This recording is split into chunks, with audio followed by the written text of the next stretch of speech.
We're live, quote unquote live. Hi, everyone. We're coming to you on YouTube and podcast form this time because OBS is stupid. So, or Twitch, or Jeremy, Twitch could also or be stupid. somebody. The internet.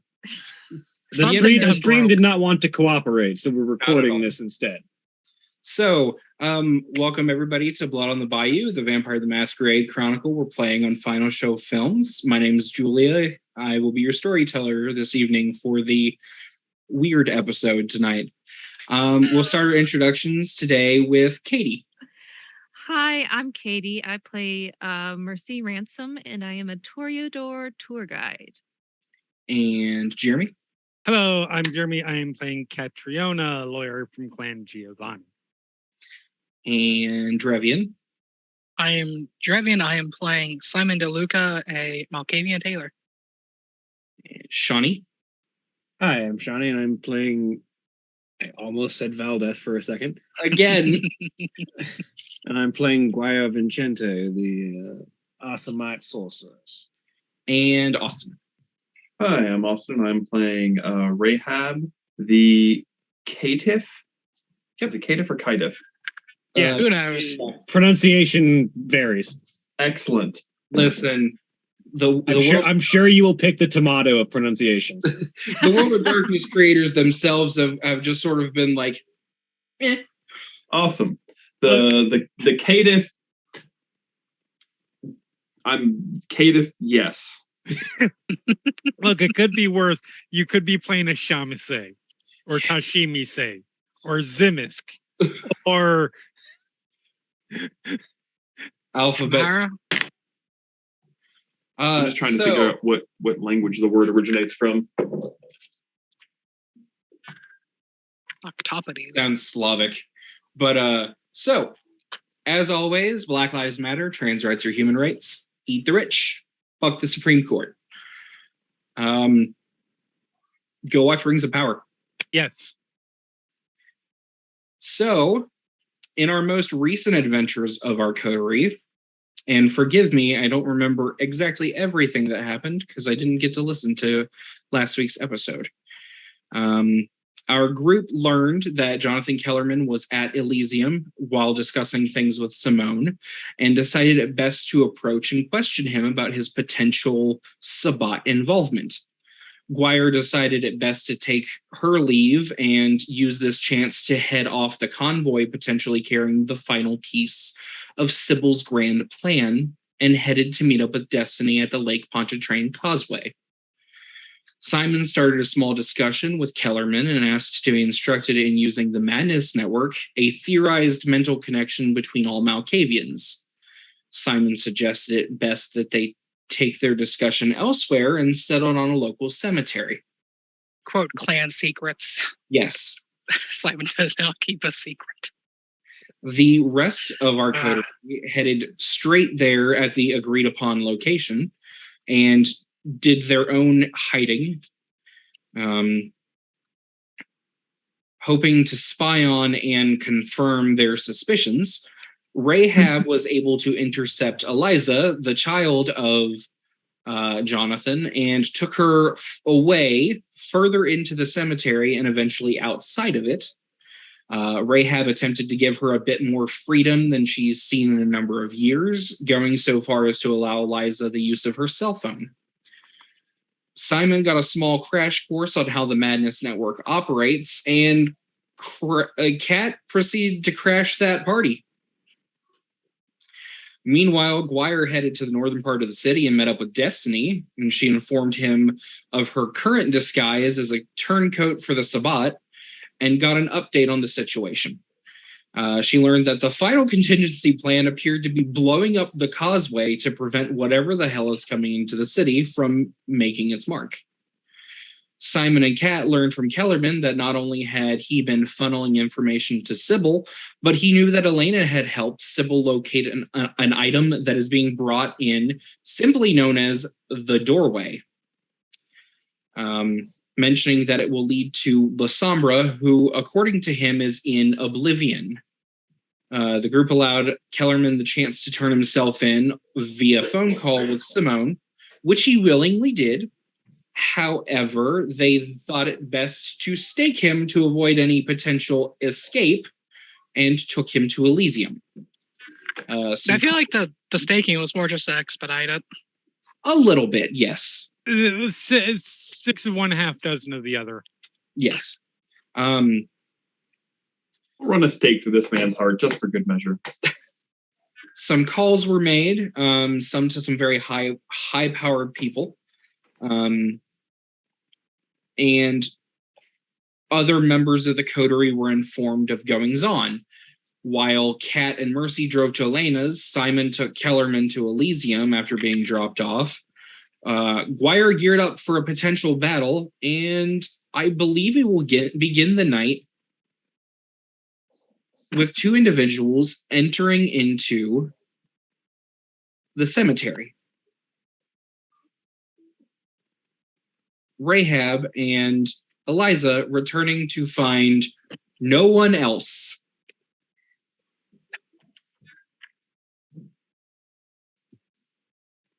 So the two of you walk into the cemetery, the quiet just sort of hanging in the air. Go ahead and give me a perception and alertness check, difficulty 6. Cool. I can certainly fail that roll. I think that's Jeremy's line, but go ahead. It could just as easily be mine.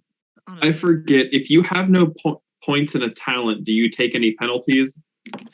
Talents, the ones on the left? Yeah. Far left, you don't take any penalty. Cool. You just don't have anything to do it with. Oh, well, I got a success. One success.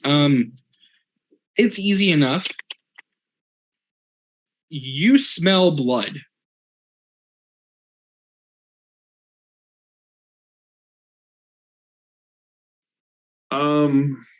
Getting closer to the area which you know the rest of your friends, I will say with quotation marks, should be, that the copper smell hits your nose like a brick, and you see, if she could get more pale, she has.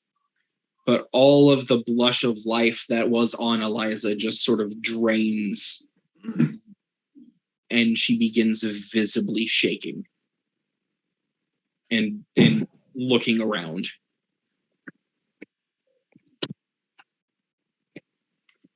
Rahab is going to start shaking, but from different motive. Okay.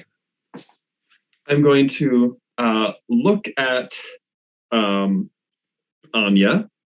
Eliza. But she said her morning name was Anya, right? Oh, yes. Yes. Thank you for reminding me. Rahab will look at her, say, "Give me one moment. I feel like my coterie may have ditched me and caused further issues." She will nod, but go over and just sort of squat down beside the mausoleum that they were in and just tap her fingers together back and forth, up her hand and then down her hand, counting. I am going to make a phone call. Which of your lovely friends are you calling?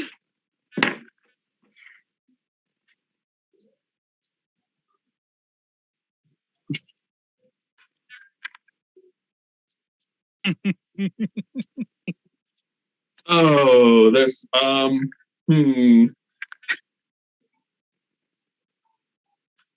Cat. Okay. I guess. So I guess we transition scenes outside of a decently priced home in the more suburb area of New Orleans, at which Kat and Mercy stand in front of an open door a tall Middle Eastern man who's currently wearing no shirt leaned against the door looking at the two of them. And Kat, you go to say something and your phone begins to ring.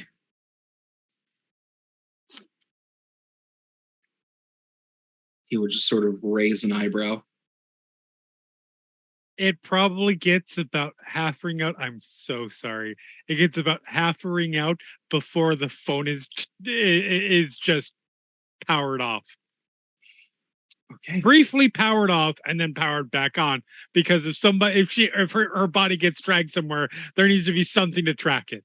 But she doesn't have the patience for push decline on the thing. No, the whole thing's turned off and then turned back on without even looking at it. So, Rahab, your call goes to voicemail. It gave me a good half a ring. Yep. So I know it's not his phone is off, and it didn't go unanswered. Yep.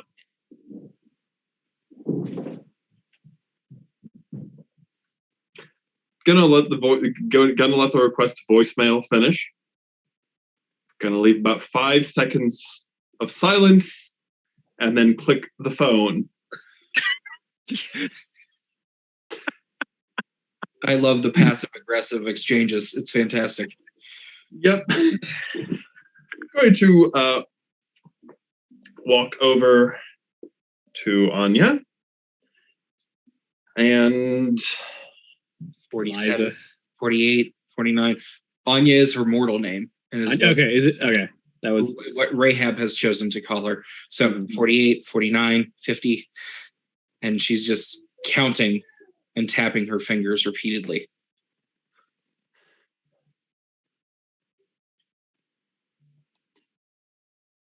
And when you come to a full stop in front of her, she separates her hands and looks up at you.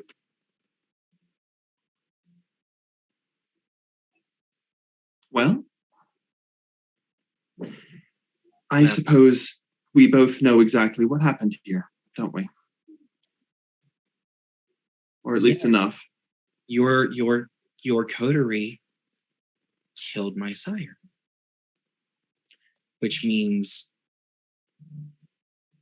I don't think we get to be friends. Well, in interesting news, my coterie has also ditched me and any attempt to communicate with me. So I think that we're both lost and without cause here right now. Which means that in the whole of this world, there's not a whole lot of vampires on my side or your side. So I think that all I can really do is tell you everything I know and hope that maybe the two of us can find some sanity in whatever madness is about to unleash here. I'm not going to make you do anything, but I do want you to know everything that could possibly be relevant. Okay. I'm listening.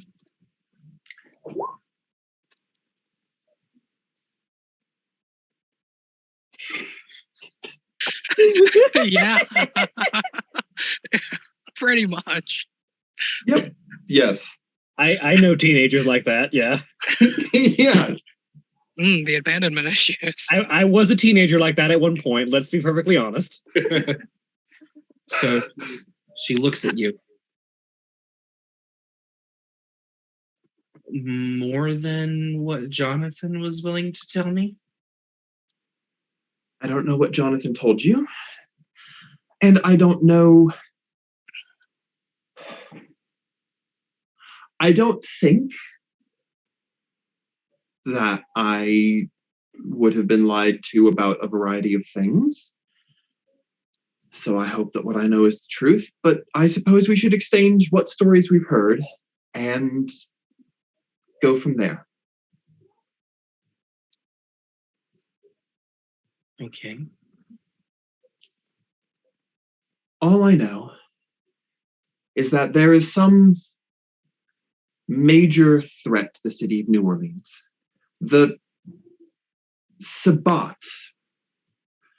plan on unleashing a Methuselah? A primogen, I think. Some big monster in a coffin.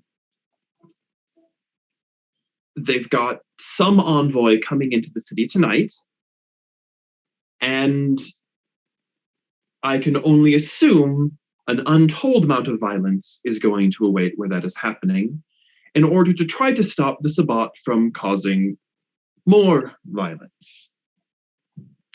My coterie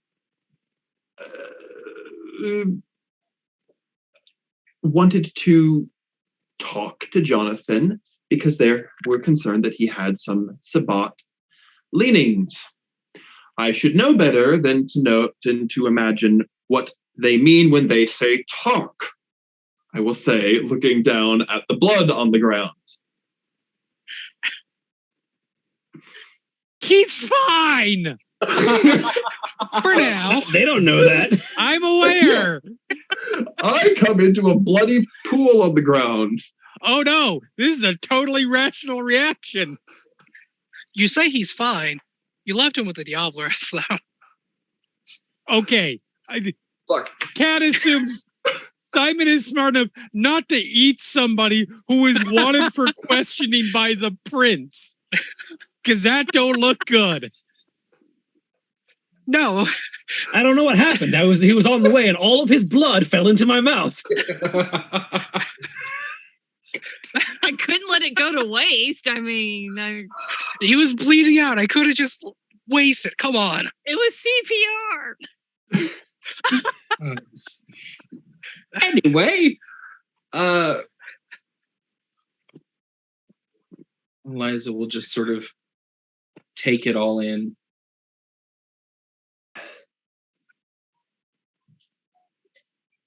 Jonathan told me that he was working with Sybil, a little girl who I didn't quite understand, but that's okay.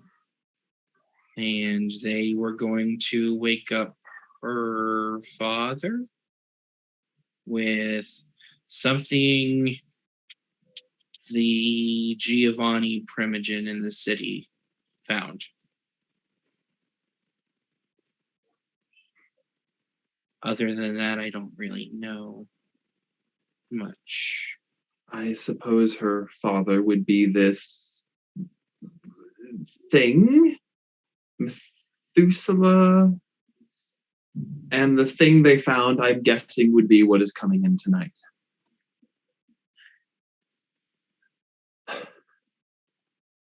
Look, I don't know what side to take. I've always hoped that there were good guys and bad guys in this story, but the more I'm learning, the more I'm thinking it's all bad guys all around. What I do know is there is going to be a lot of violence.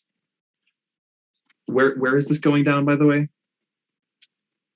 Where you currently are, you're in the St. No. Where is this whole interception of the truck going down? Oh, tonight it's happening on the Lake Pontchartrain Causeway.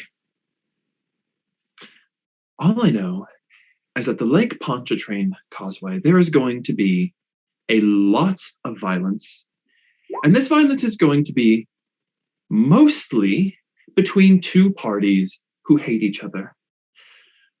But knowing the way that vampires work, there's going to be a lot of other people caught in it. And I may not care much for vampire politics, but there are a lot of innocent, there are a lot of women and children and people who need help. So, how would you like to help me protect the bystanders? Those who don't want anything to do with this, and those who don't deserve anything of what's coming.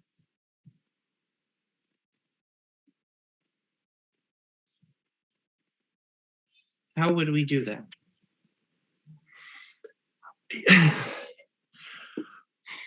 I was going to figure that out on the way there. But at the very least, we can get people away. We know a lot more than about what's going on than they will. And I don't know, we care. And that's something. If I can save one life, if I can stop one innocent person from dying, then that should be enough for me. But somebody who knows something has to care. And what I keep being shown is that the rest of these people have given in so much to the idea that they are monsters that they have forgotten that they were once human. And I refuse to do that.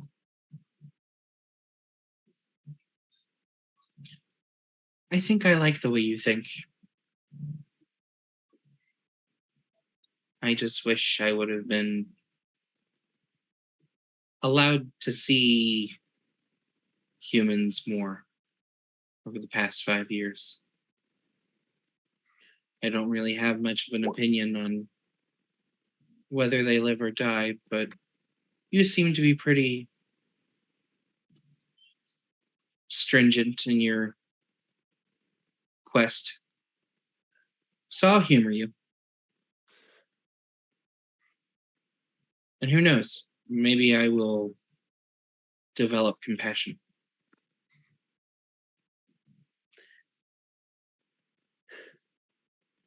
So you said this is happening at the causeway? She Yes. will dust herself off and stand up. Yes. It is. I don't have a fast transport, but I've got an electric scooter. Okay. I don't know how much we want to try to take the bus.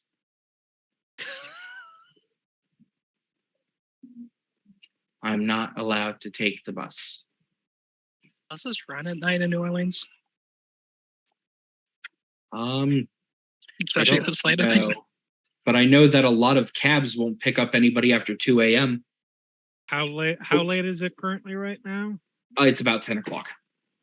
Oh, absolutely. Okay, yeah. Like there is no. I to be fair, I haven't been to New Orleans, but if the buses run up until like midnight in Portland, Yeah. which is not a nighttime town,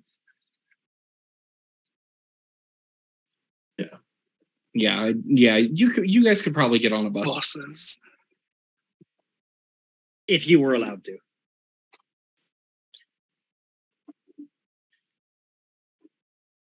We can do the scooter. That'll work. All right. Let's go. Okay. There's one other thing I should probably warn you about. Yes. Apparently, some of the things I do have interesting effects on vampires. So if you see me pull out a Bible, I recommend. I have no idea what effect it would have on you, but perhaps stay a little bit away. Noted. So you Alright. make your way towards your scooter and head towards the causeway. Yep. At which point we will slide over the camera to back to Kat and Mercy. all right. And Just a Beep. second. just slightly out of the pocket. Beep, beep. Put back in. Hold on just a second. I have to get my notes document open. This is, by the way, the only game I have a notes document for. I should point that out. oh, I feel special. Umar There's is a lot of people. yeah. Yes. I need to speak with my aunt.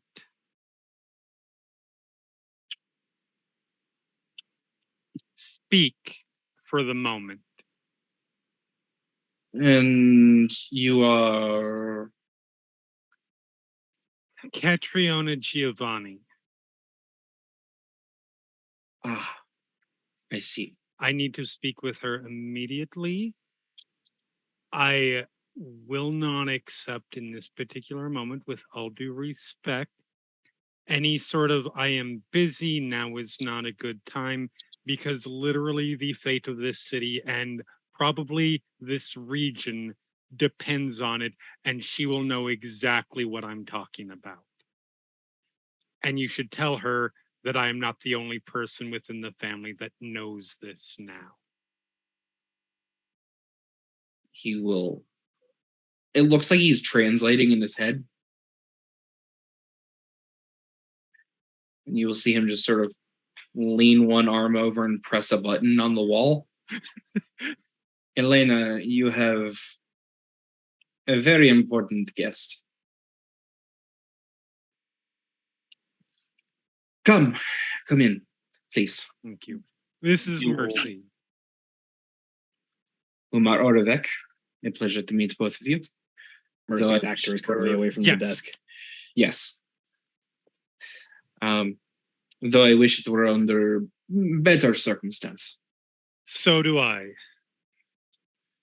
He invites you into a sitting room with two different couches and two different armchairs, both opposite each other, with a small, clearly unused coffee table with a immaculately dusted tea set on it. The decor is both outdated and very modern. And that sort of aesthetic that you can only really get in old Right. cities. Is it at least like, is it just like inside and like right into a room, or are we like going inside? Do I have a few like up to a minute to have a brief conversation with Umar? There's Okay. enough time. Tell me, Umar, how long have you been working with my aunt? Elena and I have been doing business for 50 years. Interesting. 60. Spent time. Then you have probably spent some time in New York, I would assume. Ah, yes. Yes, the Big Apple. You up there in about 97 or so? I believe we were there through most of the 90s. Yes. All right. I'll leave it at that. Cat knows what she needs to know. Or thinks she does. And yeah, follow him wherever he's into the room. So, Katie, to catch you up real quick, you've been invited in and are being led to a small sitting room. Okay. And he gestures at the seats. Elena will be with you in just a moment. Of course. And he just sort of stands in the corner and waits. Cat does not take a seat. She will stand, but like not like like getting ready or anything. But she's staying standing. She is not getting herself in a vulnerable position right now. There is about 5 minutes of you just sort of sitting awkwardly, or being in the room awkwardly with Umar. Right. And, Elena comes in wearing a what you could call a nightgown. Dark red, just above ankle length satin nightgown. Her hair is a mess. But she is currently running her fingers through it. Nipote, a pleasure. What did you do? I believe you will have to be more specific. What? Okay. Elena, I know we have our issues. This goes beyond that. I'm not here for that. What deal did you make with the Sabbat to get La Sombra out of the underworld? And what do they want? And where can we get it to prevent this from happening?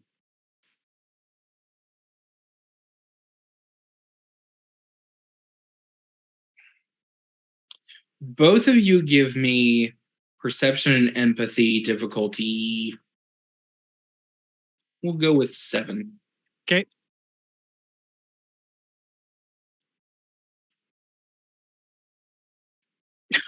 I'm too angry at the moment. Cat's a little too distracted. Okay, Mercy.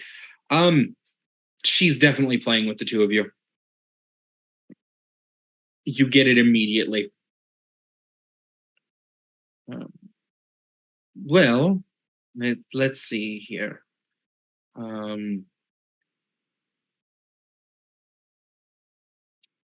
I was contacted by a little girl who wanted to meet her father. So I provided her with resources.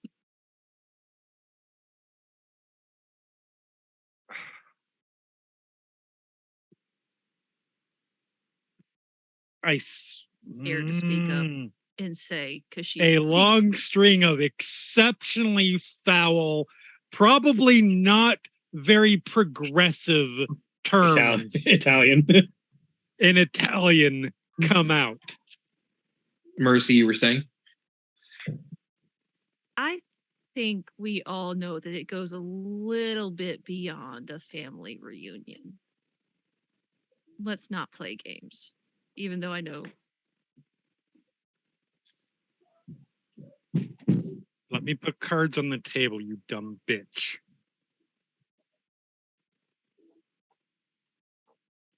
I've already informed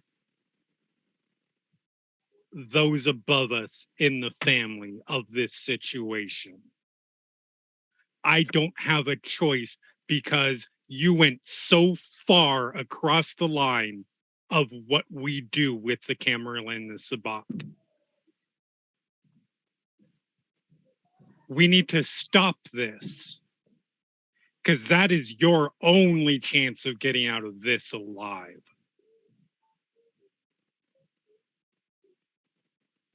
I did the thing that we're supposed to do. You did the dumb thing.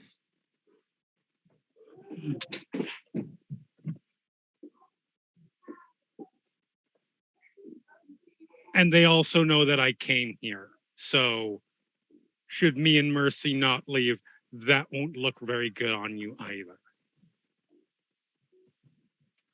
I see. You've crossed all your T's and dotted your I's. As many as I could in a short time. I'm sure you can figure out something if you think long enough, but we don't have that much time. Let me go full cards on the table. We know the Sabbat are bringing something into the city. We assume it's the doorway. We don't know what the doorway is, but the current plan of the sheriff is to blow it up. That would not be a good idea. No, it wouldn't. So I need to know what it is, how we can get our hands on it without doing whatever that's going to do. Now, the Camarilla does not know that you're involved in this. Only me, those above us in the family I've told, whoever they've told within the family, and my coterie.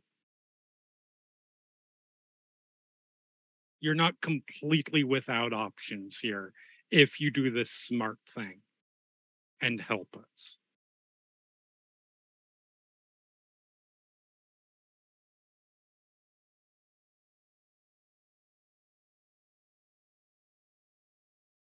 You have me over a barrel. You have yourself over a barrel. I was just fortunate to come along with the implement of choice.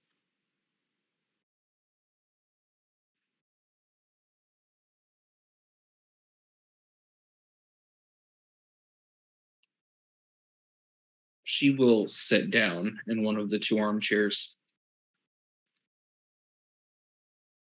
We'll sit on the back of the other one. That's as far as she's willing to go right now. Okay. I do not feel like digging myself into a deeper hole, Good. but you must forgive me. There are some parts of my memory that are not the best. Oh, keep going. All right. The doorway is. Do either of you know the tales of La Sombra? Not well enough. Do you know the problem with their bloodline? The no shadow. Yes. Most of them do not show up in mirrors either, Right. Correct. because Explains a lot. mirrors are gateways. Right. Okay. The doorway is a ancient mirror found in people who are more progressive of our kindred will say not to believe everything of the Nodist lore, but it's theorized it's to be from the first city.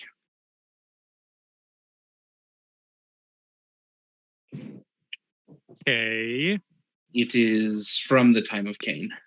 Yeah, I know that much. Enoch, all that Part of it is that myth stuff. part of it is missing. And Sybil says she has part of it. It's going to take a lot to heal it. So, if I had to venture a guess, that's what she's attempting to do. He's Now, attempting. Heal She a will- mirror. Pull out a brick cell phone Mm-hmm. and place it on the table. Mercy, you were going to say? I said I will- heal a mirror. Blood magic can do many things. So this mirror's already in pieces. My contacts tell me there's only one missing piece. And I think we know who has it.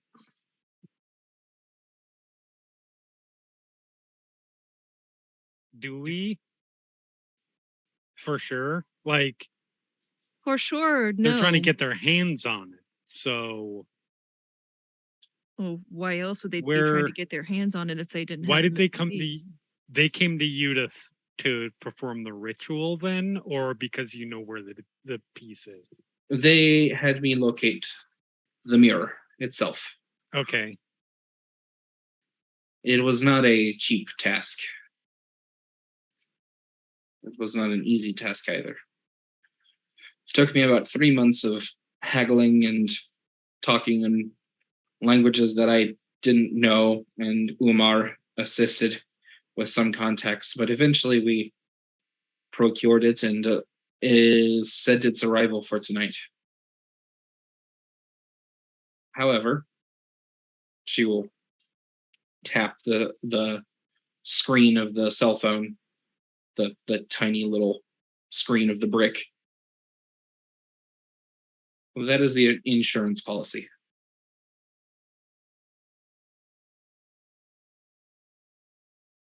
If you truly believe that the camera will back down from everything they want to do to me,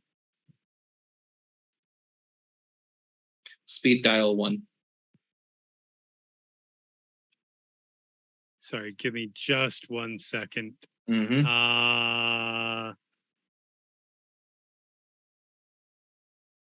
boop, boop, boop, boop, boop. All right. Sorry, say that one more time. If you truly believe that the Camarilla will forgive my transgressions to a point, I know everything is damaging. Right.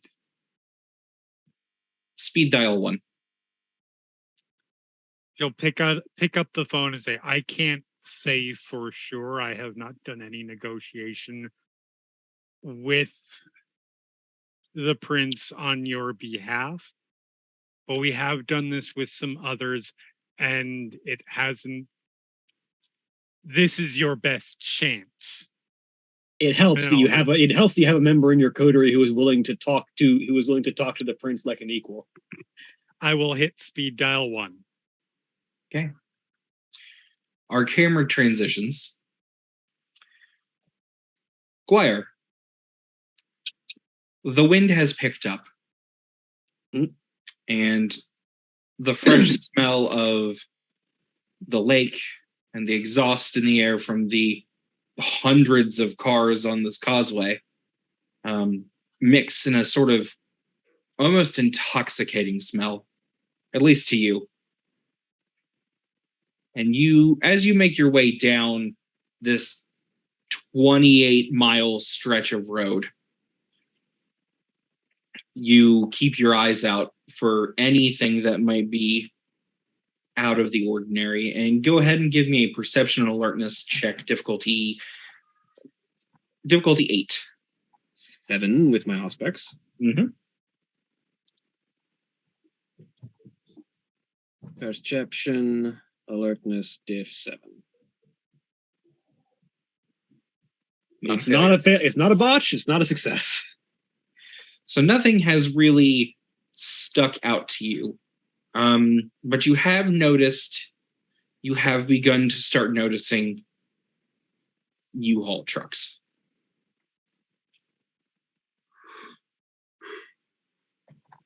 You have noticed one since you started walking, and 3 of them, one convoy of them since you started walking. Where are they? Just like in the middle of the traffic? I'm assuming it's fairly heavy coming into the city right now, so I'm assuming they're like deadlocked. Yeah. Can I see if the driver? It's nighttime right now. Can I see if the driver is particularly pale? Go ahead and give me another perception alertness difficulty. We'll go with 9 this time because circumstances. Yeah. So 8 for you. 2 Two successes. successes. There we go. Yeah, the one that's driving is currently very almost alabaster skin.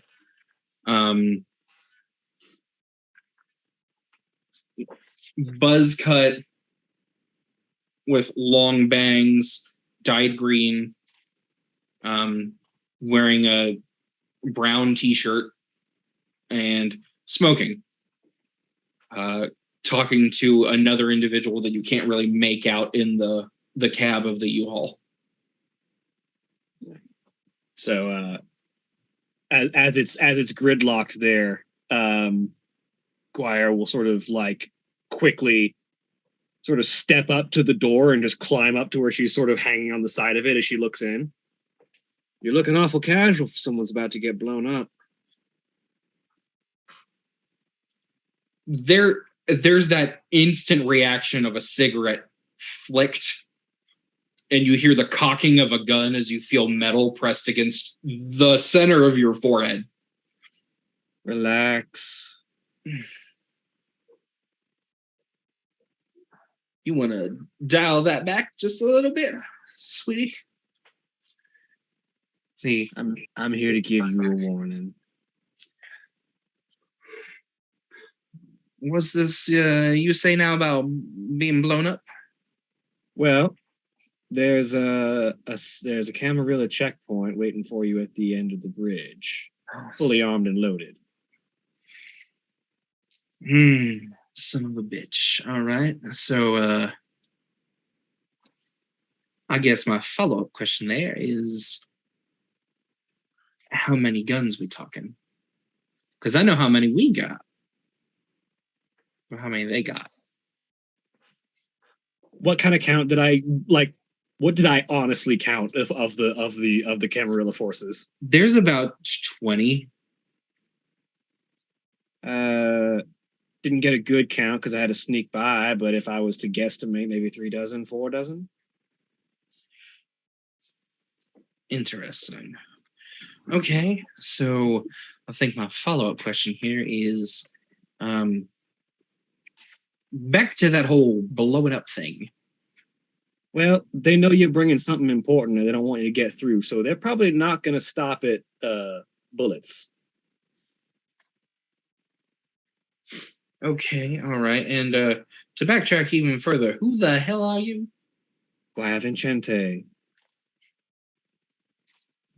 Right. They call me Dominic. They call me the Devil of New Orleans. I see. So I think my follow-up after everything else. How many follow-ups you got there, boy? Enough to get to where I'm going, I suppose. Why are you coming out of the woodwork to help? Call it a favor for Sybil. And the friendly demeanor just sort of drops. I see. And the gun he undoes the gun. As he realizes that she wasn't flinching the entire time, there was a bullet. There was a barrel to her forehead. Okay, all right. Well, I mean, I can make a phone call and I can get everybody. If you're planning to move in, just have your guns ready and make sure the important one has all the guns. That I can do. He pulls up his cell phone, sends a quick text message. They should be here in probably, I would say, about an hour, depending on how long it takes this fucking traffic to move. It's a bot. Why are you worried about traffic? Appearances. Fair enough. Let's just say I've seen one too many football games to think that really matters to you. Oh, you play. I've spectated. It's a little too obvious for my taste. Fair enough. Fair enough. I mean, not every day we can just grab a mortal and throw him around. But if you want this to go down right, you're going to need enough concentration to not get brought down in a hail of gunfire. Very true. Very true. So I alerted my boys, and they should have all guns at the ready. But they're probably about, they're about 45 minutes out. At least from where we were at, I should say. That puts them ahead of schedule. That's nice. Reckon it's my job to go back and go make sure they're also fully aware of what exactly they're walking into then. I mean, be my guest, but I know it's a long way to walk. I don't exactly get tired. Touche. Big one with all the guns. Hopefully, they're smart enough to keep them ready, but not necessarily out in the open, unless they're trying to get themselves shot by cops rather than vampires. You'll see him kind of think for a second and then send another text.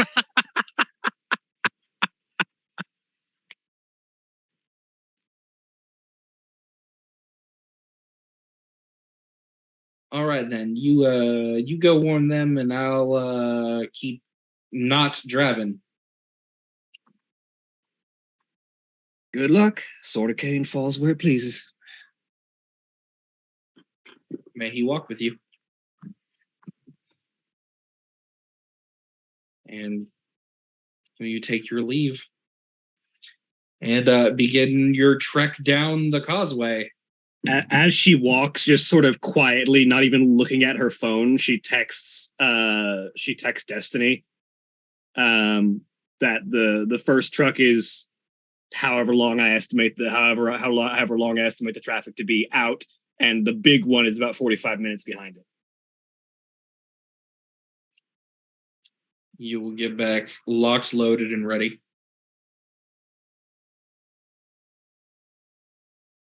Thumbs up emoji. She keeps walking. Okay. All I can imagine, if it wasn't for that second text to the Sabat, you just get like another, like farther down the causeway, you just see Coast Guard boats pulling up alongside the causeway with lights, and a helicopter comes over. Oh. So as you make your way down the causeway, our camera shifts to a lone figure, kind of, carrying another individual over his shoulder. A stake firmly planted into the, believe it was back of Yes. The corpse. The bodyguard who's out in front of Elysium sort of gives you a look. You, what you got there?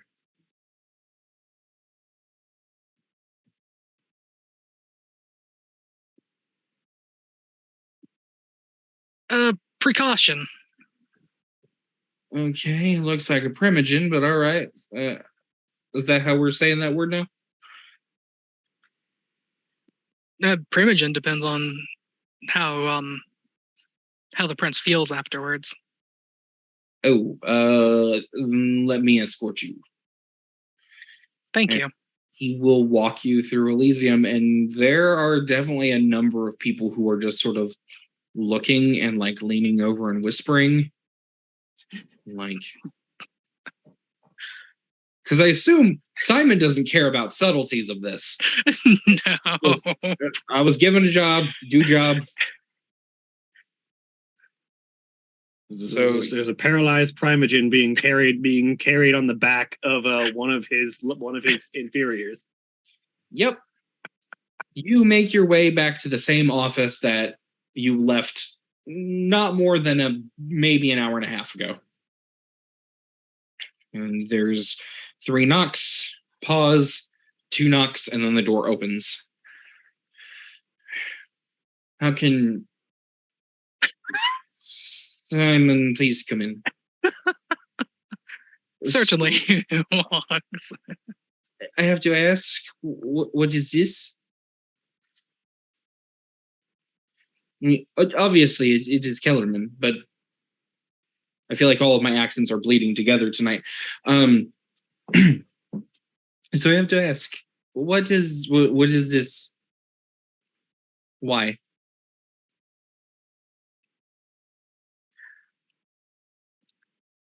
And apparently, Cat felt the need to completely immobilize him.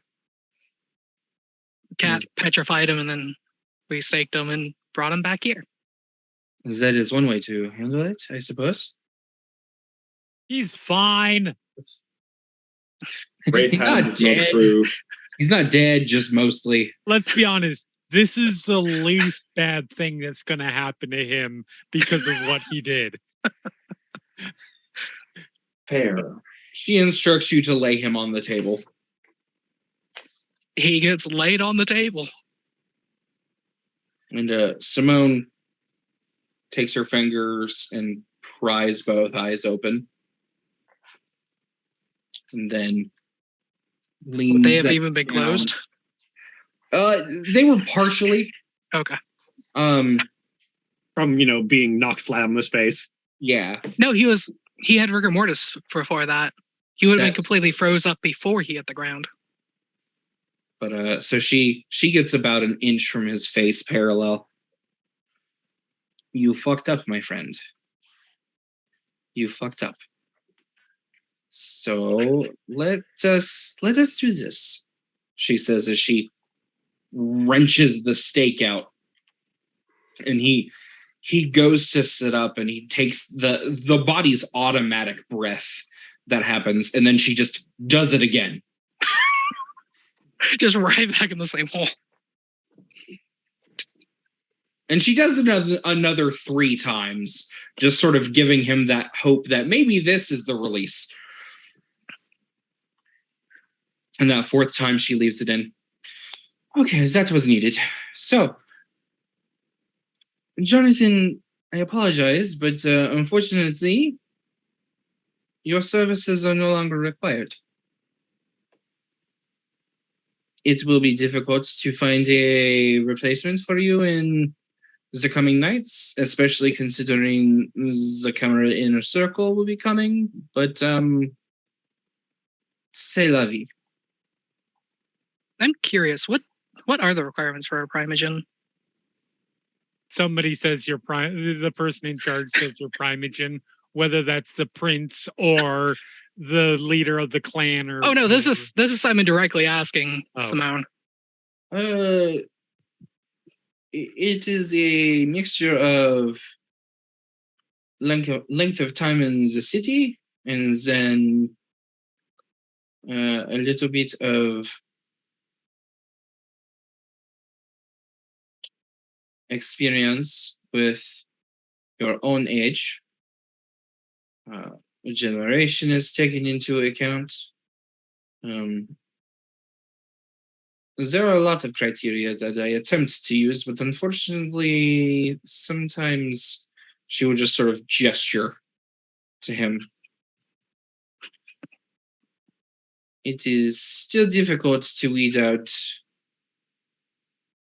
the degenerates, is the word, I believe. Yes, degenerates. That's a good word. It is. So she turns to you and then just sort of leans on the stake. She just sees Simon kind of like counting on his fingers slightly. And then like pointing at him for a moment, at Kellerman for a moment, and counting some more. There are a few Malkavian in the city that could potentially sit in this seat. So I don't know. I will have to decide that in the coming nights. Fair enough. Just one more thing to care about, I suppose. Not like I do not have enough on my plate. So, what did you find out outside of him working with Sybil?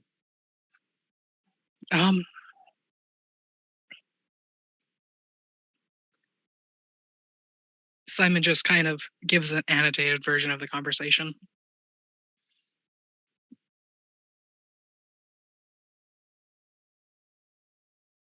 Then So he did much more damage than I thought. Interesting. Okay. She grabs the shoulders and just drags his head to where it's leaning slightly over the edge of the table.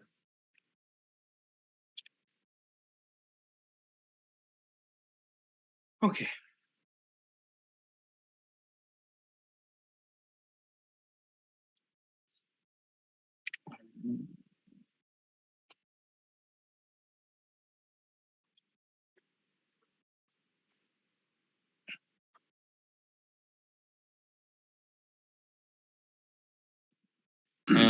And so she grabs this bowl and pulls out a razor blade from her, like pulls out a straight razor from her pocket. And she places the bowl on the floor, leans his head back, and you hear bones crack from his neck. And she just very carefully cuts almost all the way around and lets go of his head as it bleeds into that bowl. You will make a lovely piece of art. Too bad you were not beautiful in this life.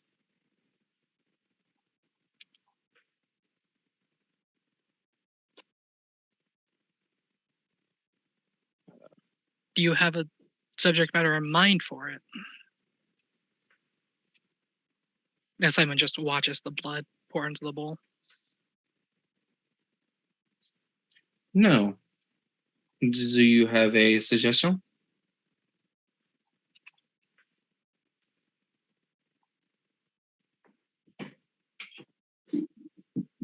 Well, if things go well, then maybe you can paint the defeat of the Sabbat in New Orleans.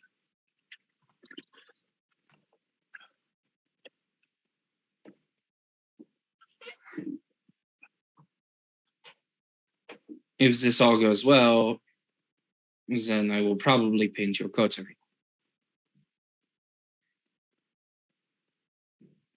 For some reason, the five of you have been brought together, and well, obviously you do not all get along or agree ideologically. Somehow you have made things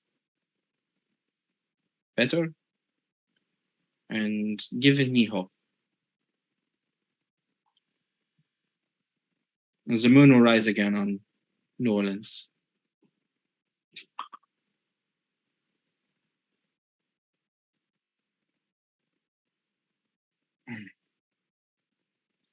So you sit and listen to the sound of Jonathan just sort of draining into this basin. And when the blood finally stops, she just walks over, places a hand on either side of his head, and you blink and she's holding his skull by his hair.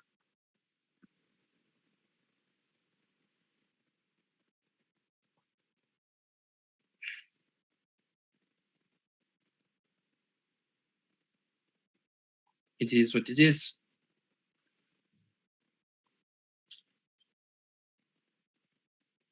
I will have Gillian take care of that for me. So, where is the rest of your coterie? Where aren't we?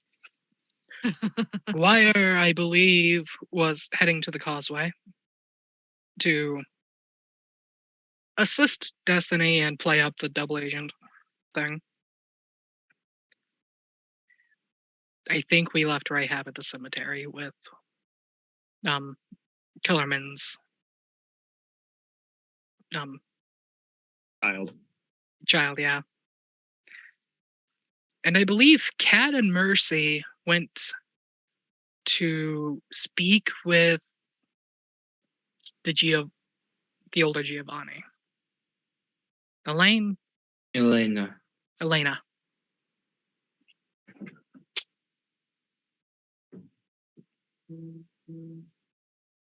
That is probably not the best situation to be happening right now.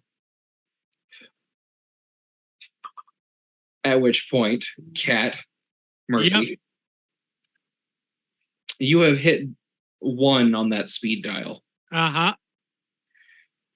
It rings 3 times, and you get, Elena, darling, didn't think I'd be hearing from you tonight. Did that sound familiar? Is familiar like anyone to me? Not at all. It sounds like the voice you'd hear on a southern car commercial. I am What can I do you for, sweetie? God damn it. I am going to Fair, she's sitting across the table from you. I think I'm going to pull the phone away. I'm just going to put it to her ear and mouth. I would answer the man, sweetie. She will nod and give that patronizing smile.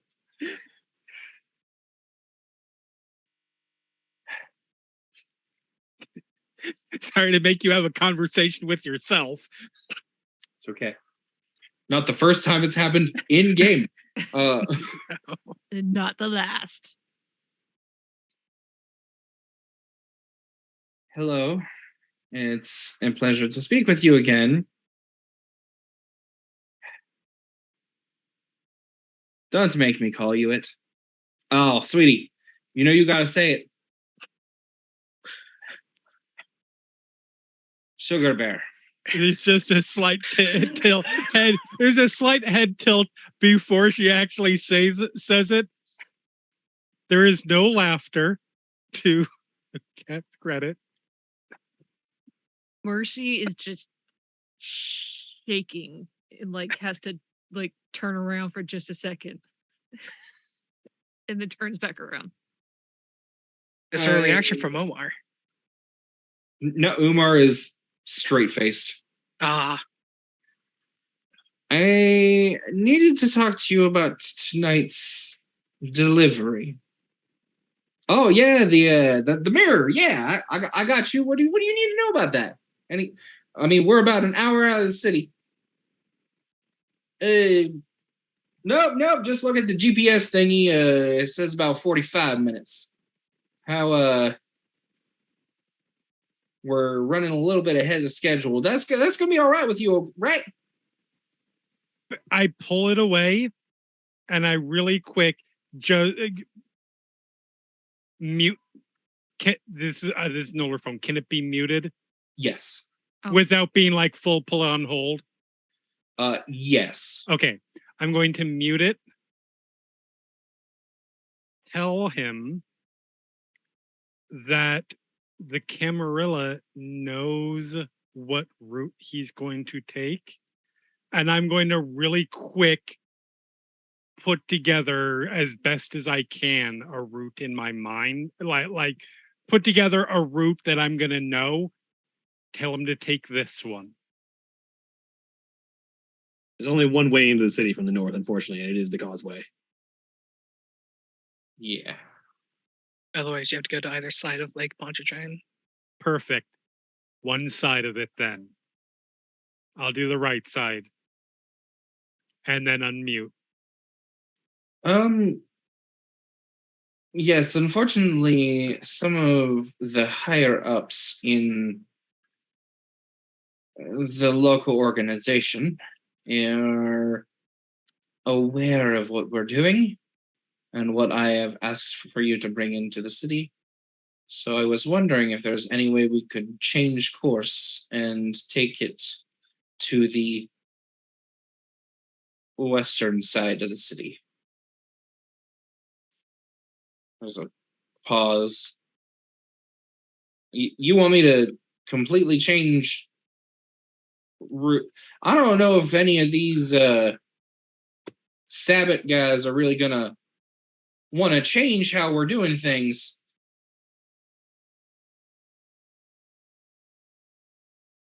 I might be able to get them to cooperate, but they're still riding me hard with them U-Hauls. Please tell me that's the minute that Guire is reaching the truck.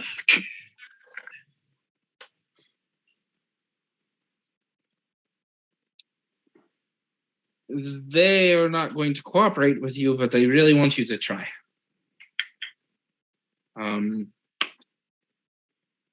How does triple your usual salary sound?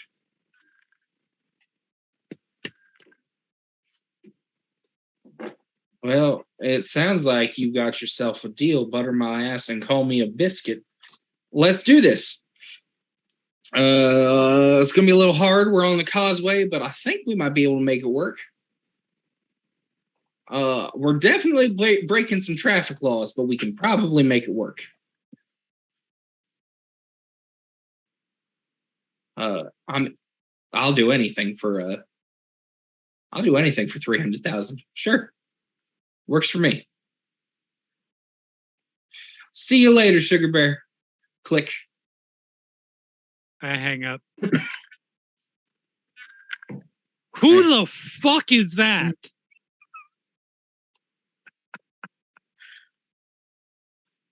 That would be Jack.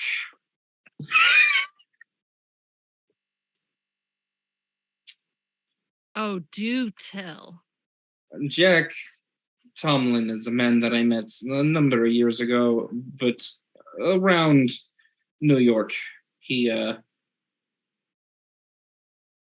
good for me. Monthly, I send him a small stipend of blood. He runs things for me. He's been doing it for about 40 years. Does the family know? Oh, no, not at all. It's fine. Based on everything, if this doesn't go absolutely perfectly, he'll just be one of about 20 million dead kine anyways. It's fine. I'm not, that's the least of my problems at the moment. All right. Mercy, I need you to contact, I don't know, somebody. Let them know where this truck's is heading so they can intercept it. Yeah, I think that would be Guire. Probably. Guire, and let's keep the prince in the know on this. All the transparency we can have is possible. We'll protect our asses when this all goes wrong. If Simone is involved and making the calls, it doesn't fall on us if it falls apart. Spoken like a true lawyer. I'll get right on it. Spoken like a true vampire, but yes. I mean, I'm not saying the two things are different. oh, so you've heard that joke before. I've heard literally, I have been a vampire for 40 some years now. I have heard literally every joke there is about vampires. Oh, lawyers. sweetie. Lawyers. Oh, sweetie. Get another 200 years, you'll hear even more. They're all right. variations of the same thing. Okay. Anyways. I'm gonna make some phone calls. Thank you. Okay. I'm gonna look back at Beckley and go, hand her the phone. She will take the phone without making eye contact. We're going to leave now because we have a lot we need to do. In a very short amount of time. I will talk with Simone. I will talk with Simone and see what I can do for the family's sake.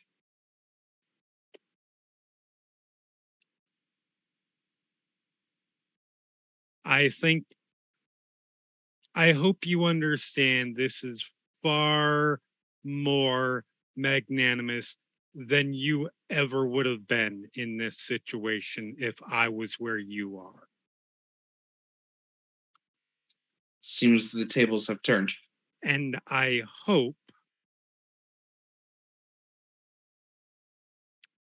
that your petty vendetta does not cost yet another kindred's existence in this family for no reason. I'm going to leave, and I look over at Umar.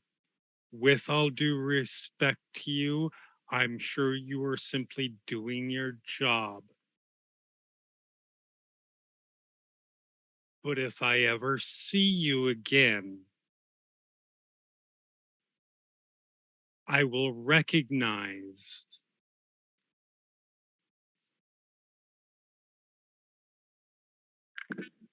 that you probably are the person who took my sire's life and left me for dead, and I will react accordingly.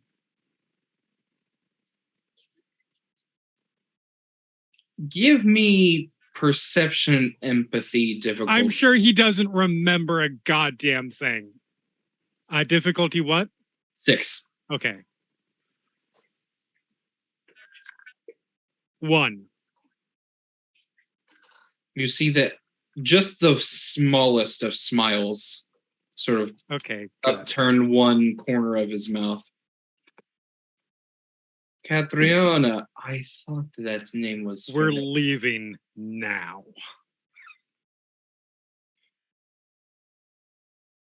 Cat, what's the hold up? We're going. Mercy's like at the door, putting her coat on, like, Yep. motherfucker, let's go. I would suggest, Elena, you start calling people within the family because I already have. I can't protect you from that. Speaking of calling, And yeah, we are fucking out of there. speaking of calling, I'm gonna ring Guire first. Mm-hmm. Guire, your phone goes off. Where am I on the bridge at that point? You are like 10 miles up the causeway from. You can see lake, and in the distance is New Orleans. Yeah, she's been applying celerity the entire time. Oh, I figured. Guire just gnomes up the causeway. So is she close to the Yeah, if the second U-Haul is in sight, she won't answer. But if it is, then she'll pick up. Or sorry, if it isn't, then she'll pick up. We lost Austin. Oh shit, we Did did. Oh. I was stuck Let in. me go check on him. 1 second. Yes, please do. Bear with us while we check on one of our coterie to see how they're doing. If everything is It's like I switched tabs, looked back over the camera, and then there's just not an Austin now. He's trying to get back. It crashed. okay. Okay. Oh, thank God. I was worried it was something far Better- worse. Yeah, Better it crashing as than he him just said, crashing. Zoom crashed. He did not crash. Okay. Fair enough.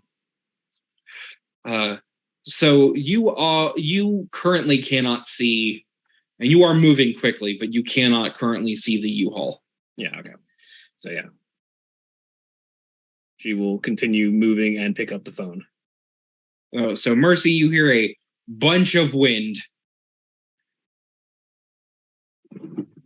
but Guire Must be on answers. the Guire, darling. You must be on the causeway. Moving at a supernatural sprint as it happens. Good. So we just came from Elena's house, and we have some news on that on the big one, as it were. Oh yeah. Mm-hmm. Do tell. I'm on my way to it. Well, there's been a little bit of redirection. Fucking. That's just gonna make my job harder. Listen, it was a smart move without It- the knowledge of what happened. Cat Mercy is just like shoving at Cat to like shut up. Sorry, that was me. That was not Cat. Okay, that's kind of like I like that thing you do to your sibling, like shut up. But I can definitely see that happening. Like as you guys are getting into the car, just shut the fuck up. Yep. Put the phone. Not even getting in the car. It's like on the way to the car. Shut up, or I'm going to leave you here. I'll get in the hearse and leave without you. I don't think Cat would be very friendly. So turns out Elena, as we figured, is kind of the mastermind behind these U-Hauls, and we've rerouted the big one to go to the west of Lake Pontchartrain, out of the way of the other convoys. Well, at the very least, that'll make disposing of it easier. I believe that was the idea behind it, yes. It's all right. I got a good old-fashioned Tremere trickery coming up. Is that so? As far as they'll be able to tell. Well, all right then. We're headed out. I'm about to call the prince and give her update. All right. Well, when I return, it'll probably be with a mirror. Oh, one can only hope. Sorry, you didn't tell me that it was a mirror yet. With whatever the doorway is. Oh yeah, the doorway, it's a mirror. Good to know. I'll keep my eye out for it. So yeah, like don't blow shit up. Yeah. Uh yeah, talk at you. She'll hang up and keep sprinting. And I feel like it'd almost be kind of funnier to not take the entire mirror, just take another chunk of it off. Just like chip a piece of it off, so when the SWAT gets it, there's just another piece missing. and then I call Simone and give her a slightly more use a slightly more formal tone to talk to her than I did to Guire because I've known Guire for a while. And give her an update on what we learned from Elena and where the convoy is headed and what exactly the doorway is. She will advise you it best to head towards the causeway. Because if Guire is unsuccessful, it's all hands on deck. We will make our way towards the causeway then.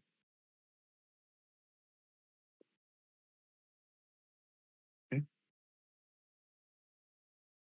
So Rahab. Austin's not back in Oh, yet. that's right. Right. You're right. Thank you. We could if we need to take a break at this point. Oh, speak wait. of the There he devil. is. That is a good idea. Or Oh, Magically. Just in Austin time. Pierce. I guess that's another question. Are people wanting to take a break? It's 9. So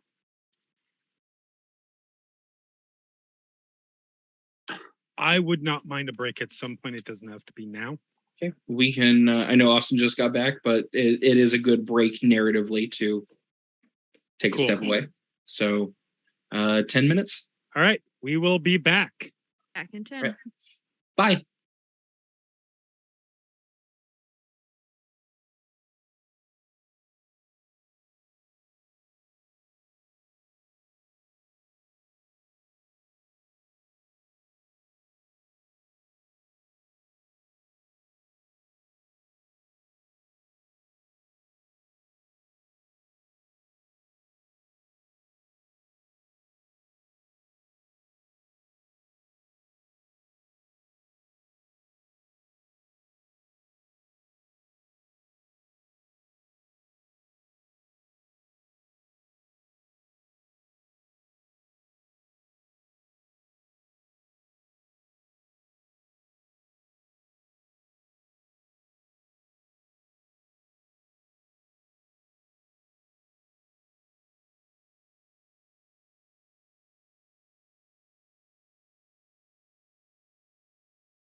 And we're back. And we're back. Okay, Yay. so Rahab, you and Eliza / Anya pull up to an area not too far away from the causeway. You are stopped by a petite woman who is in your stereotypical biker outfit. She has long blonde hair that's pulled back into a ponytail. And the tips are dyed red. Business? Out of character, is this standard to try to travel over? Or is this like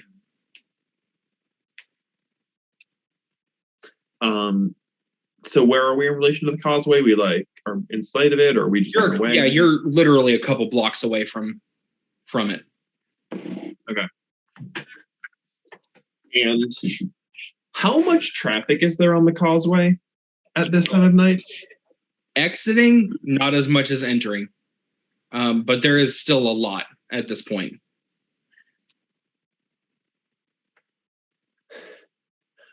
And from what I've been told, the shipment should be on the causeway at this point.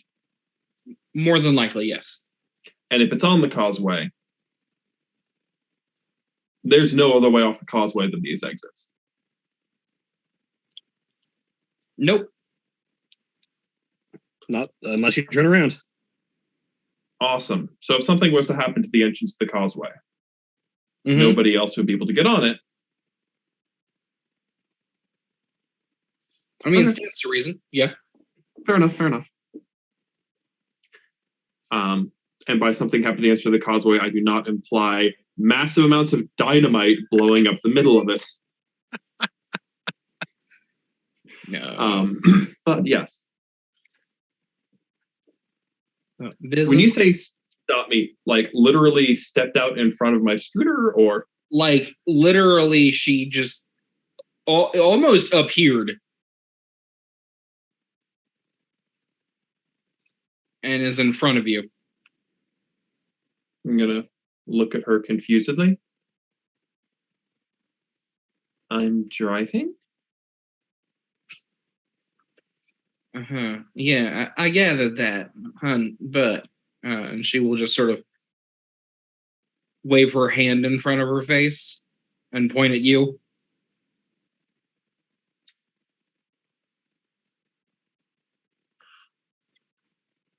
I'm sorry, I'm not very aware. Is there something I should be understanding from this? I can tell what you are. Does she look like a vampire? Yep, sure. Her skin is pale. It's at this point you notice the red eyes. Oh!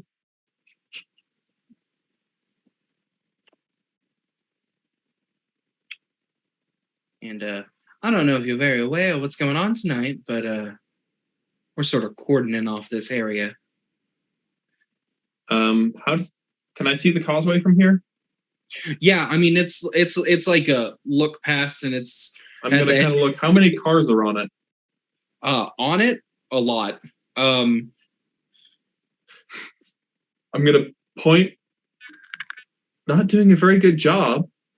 I say, pointing at the cars on the causeway.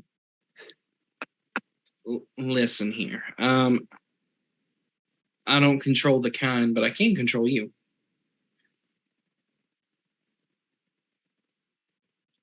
I'm sorry. I think that lack of awareness. Am I missing something? I'm very confused. There's potential for a gunfight tonight, and we're trying to keep our side's casualties to a minimum. If you think there's going to be a gunfight, why aren't you trying to keep all the casualties to a minimum? Or better yet, avoid the gunfight to begin with? One would like to hope, but unfortunately, that's not the way things go. Lesser of two evils. So why aren't you keeping the humans off the causeway? because, quite frankly, we can spare a few.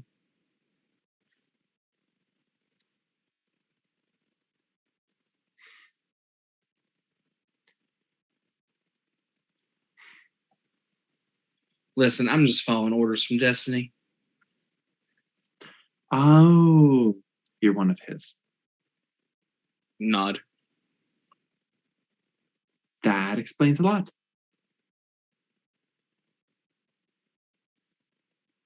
I don't know whether to be relieved or offended, but I'll, I'm not sure which way I meant it either, to be honest. all right. Look back over at the causeway.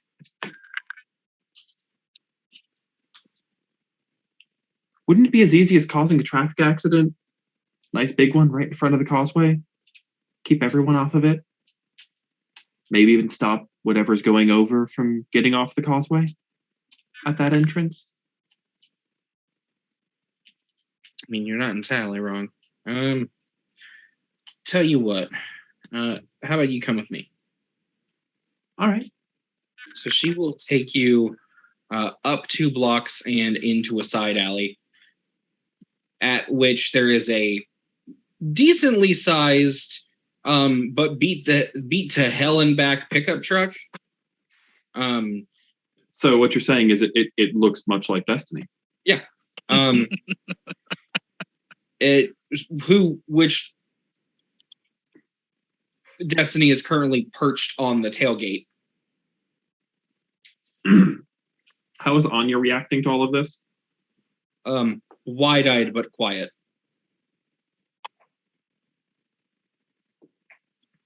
Rahab, I thought you would be with the rest of your entourage. You know, so did I, but apparently things change at the last moment without any form of communication at that. Apparently touched a nerve. My apologies. Not a problem. From what I understand, you're trying to keep vampires off the bridge. Makes enough sense. Not doing anything about the people? We're trying to disrupt things as little as possible until it becomes absolutely necessary. And what are the odds it doesn't become absolutely necessary? And be honest.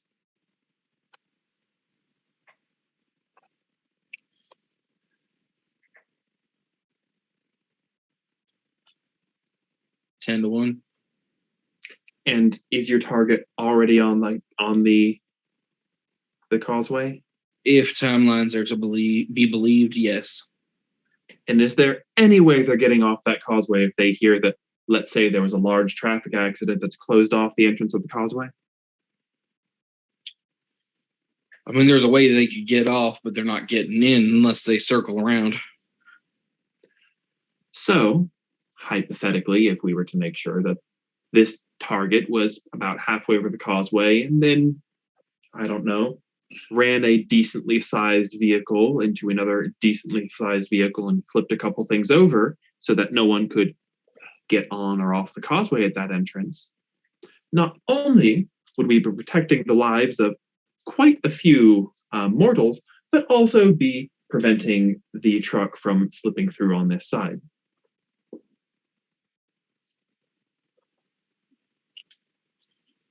And don't tell me you can't spare a couple cars. Oh no, that's not what I was going to say. Unfortunately, I do see my initial response as reactionary and inflammatory. Fuck.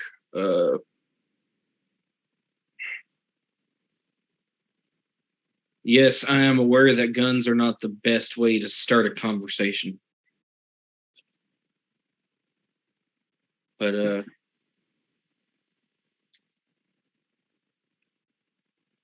maybe I was looking at this whole thing through a bad angle. I understand that there's going to be violence.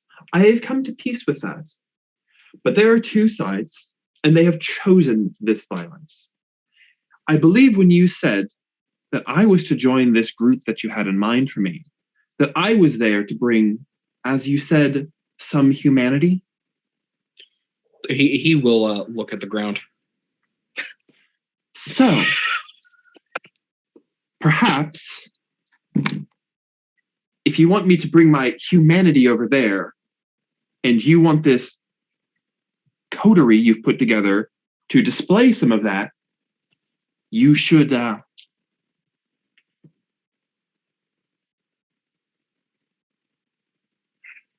Lead by example. absolutely.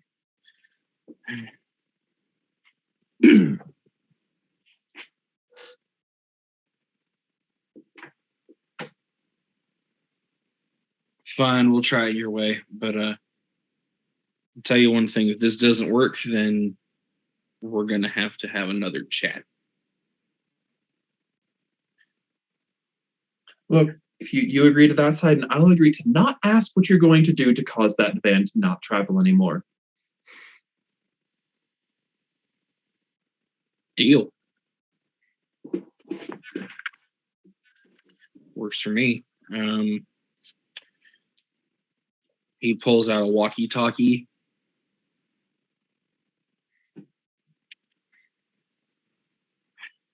Clicks it. Sledge. Get Donnie, Ivan, and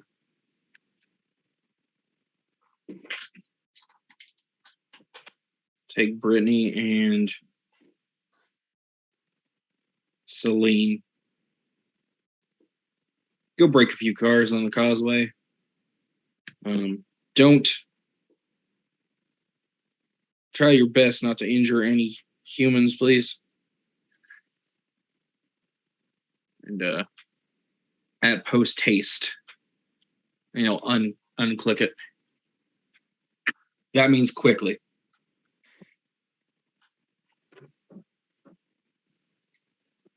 Thank you. Turn to Anya. All right, Anya. Have you ever had a crash course in first aid?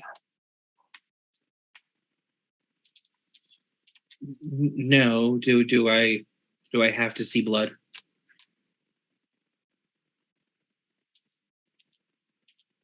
I didn't think about that bit.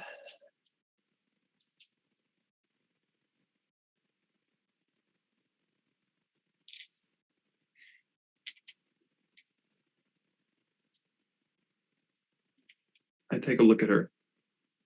I know I don't know a lot about vampire society. Is there any sort of strange compulsion or issue that goes alongside blood with vampires? I mean, obviously there's the noms, but I mean, most vampires have it under control. It just depends on where your hunger level's at.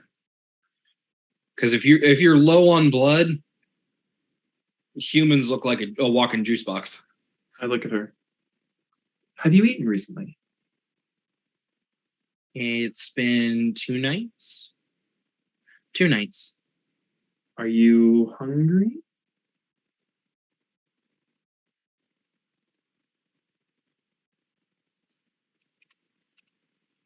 As Julia checks the character's blood level.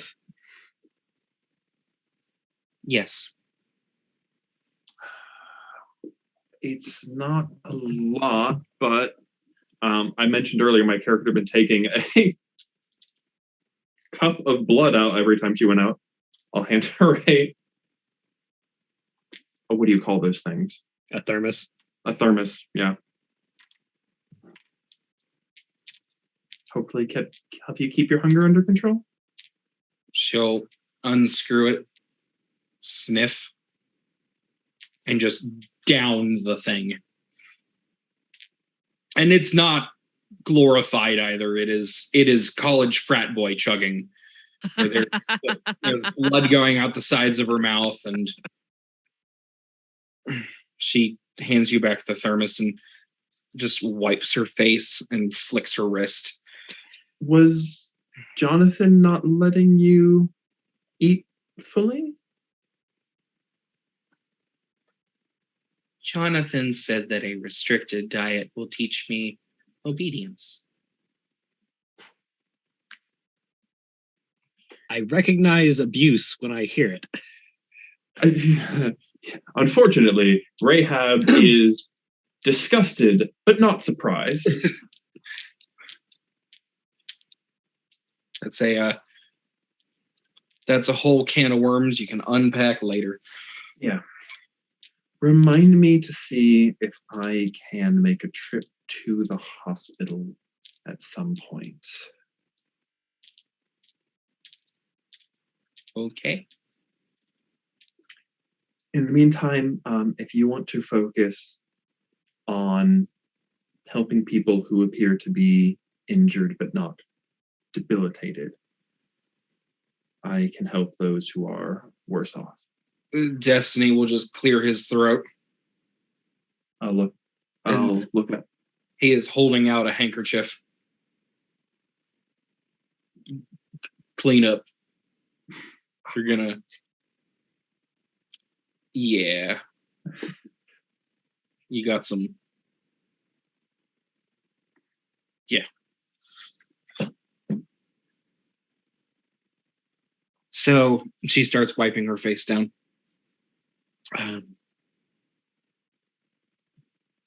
So people who appear injured or disabled.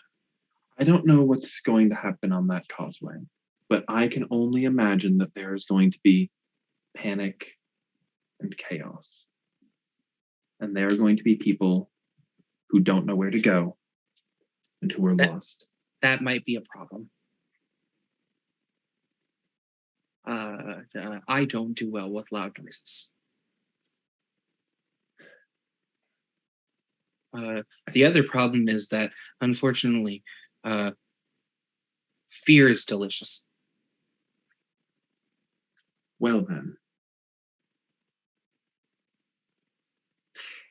I look at Destiny. Is there a safe place around here? There's a church, a couple. Jesus Christ, what the fuck's Kellerman done to you? We're unpacking that. Yeah, fair. Define. So just to clarify then, this is not normal or acceptable behavior, even among monsters. Offense taken, but no. There's a depends on what you want for safe. There's a couple there's a hotel up the a couple blocks that way.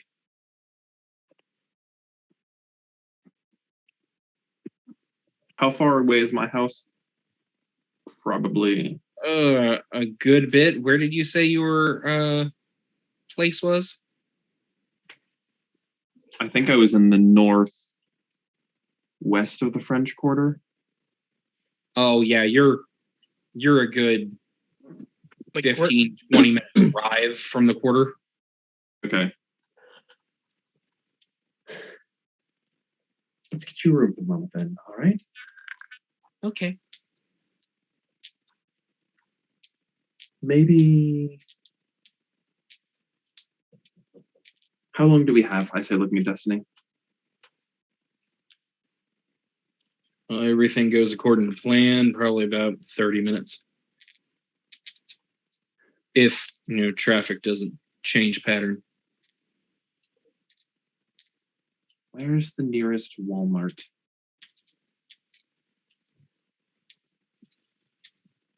That's a great question. There's the Lakeside Shopping Center and a Lowe's Home Improvement literally right down the road. There's also a Walgreens like around the corner. I'm trying to think of a place where I could very quickly run in and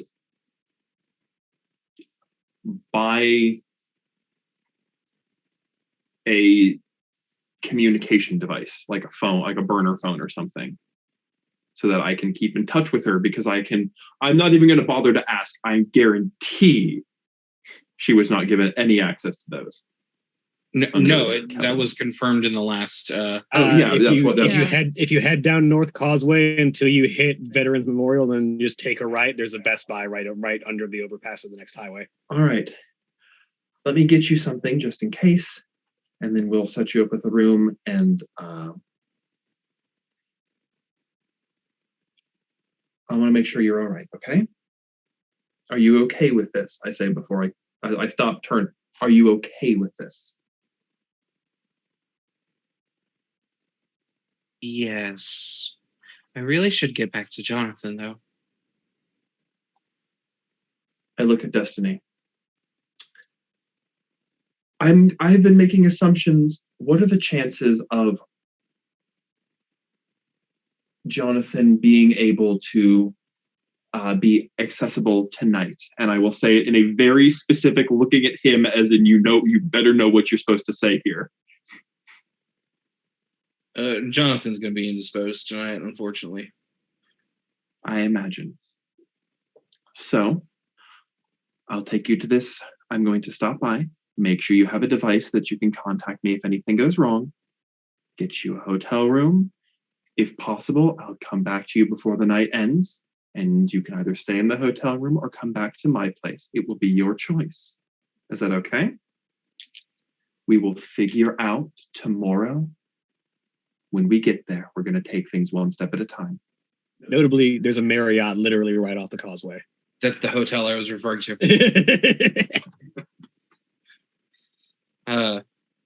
She will think for a moment and then nod. All right. And I do want to make sure that everything that happens, you have a chance to make a decision, okay? If you're ever uncomfortable, just let me know. Okay. All right. I'm going to take her to somewhere where I can get her a quick burner phone that's, like the one that's got a few minutes on them. Basic smartphone, has Wi-Fi capacity that can be used at a basic hotel. Yeah, it's going to be probably about, you're going to cut it close on getting back for time. But yeah, that is a thing you can do. All right. With the resources in the area. My priorities at the moment are, this girl needs so much help.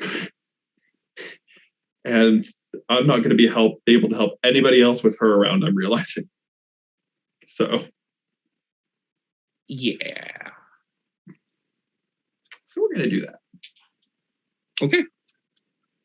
So is your intention to be back before the ball drops, as it were? Or that's my goal. Okay. So we're not dawdling. You will cut it close, but it is a thing you can do. Okay. In the meantime, Kat. Yep. You two are headed towards the causeway. Is there any conversation that is happening in the meantime? Any planning? I think, obviously Mercy's driving. Yes.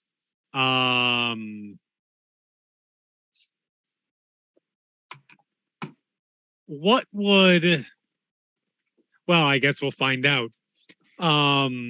Cat, as weird as it may be for creatures with no operating lungs, once they get in the car, once they're driving for about 5 minutes, she is going to reach inside her jacket and pull out a cigarette and light it carefully. Fire in front of face is bad, but and roll the window down. She is a polite monster. You rolling the window down. I couldn't begrudge you a cigarette. Thank you. Not after all that business. She's quiet for about about a second. It's funny. There was a point about a lifetime ago, literally a lifetime ago,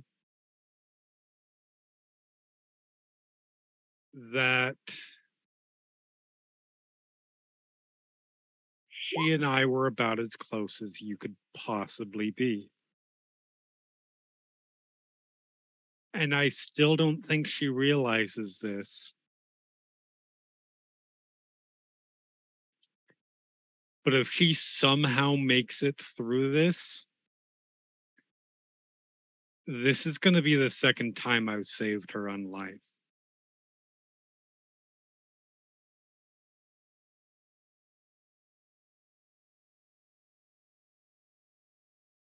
You say she wouldn't remember the first time. Oh no, I think she views it very, very differently than I do. I can understand that. Because she thought I was turning on her. Because she was a little too angry to see that she was yelling the wrong things at the wrong people.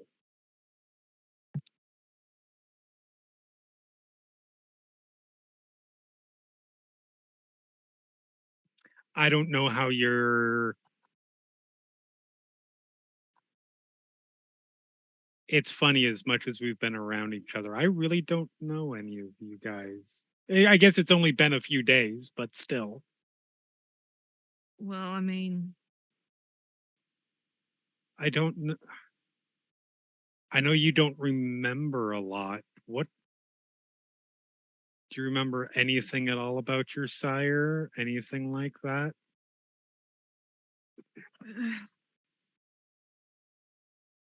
I was about to say, with all this drama within Clan Giovanni, sometimes it makes me glad I don't remember. Most people don't have it like I do. I mean, I'm not going to say that there isn't. We are ambitious. We are ambitious, immortal necromancers who operate in certain areas of the world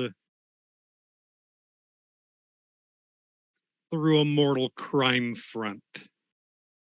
Yeah. So, as you can imagine, there is room for upward mobility at the cost of others. Oh, But honestly, and I don't know how much my clan would appreciate. We like giving off that impression. I But noticed. honestly, as a whole, I tend to think that we are much less fractious than your average clan. I cannot think of a situation where, for example, I wouldn't know who my sire is. Or I'm sure somebody has at some point, but it's inconceivable to me that a caitiff would be descended from a member of the clan. Or that we would have somebody who lives out in the woods far removed from the majority of us. We're a very united lot. Sure, we fight and we backstab and all that sort of thing. But we're one clan among 13. And we choose to stay away from the politics as much as we can when it serves us. As much as anybody can these days. If we weren't united, we'd be dead. Well, in that way, you're very lucky. So my experience with Elena is unique, let's say.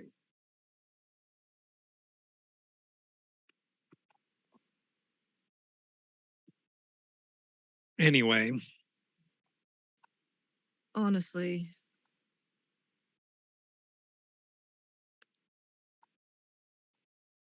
everything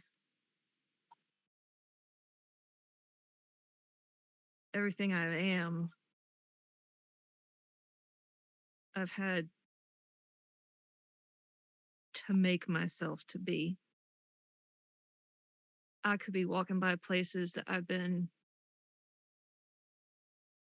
100 times and I have no idea if they hold any meaning. There could be people on the street that know more about me than I do. Have you tried to do anything about that? I mean, sorry, that sounds. You're trying to problem solve. I get it. I mean, I'm you're not trying to say you haven't done anything. I'm just. Have you? Because there are two possibilities here. Either your mind has blanked it out. Three, I suppose. Your mind has been blanked it out. You were unconscious for most of it. Or your mind has fractured a little bit and you're suffering from DID or something like that. Or somebody made you forget.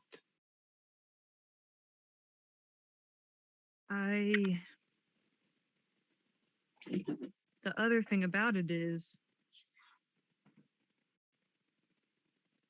I mean, I could try to find out more about it, but honestly, I don't know who to trust. It's a fair point. I haven't told anybody this, but I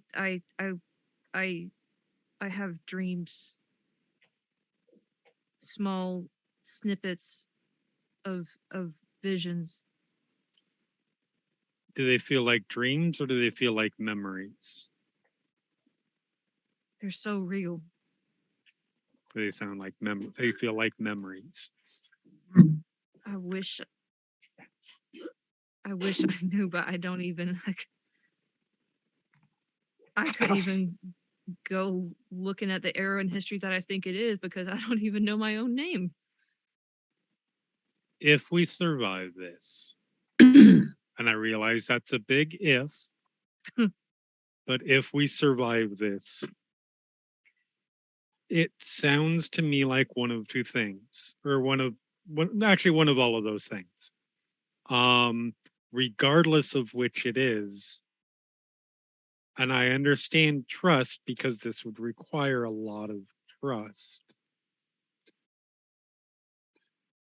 My clan has no small amount of experience with dominate. That's a So- hell of a lot of trust right there. There it is.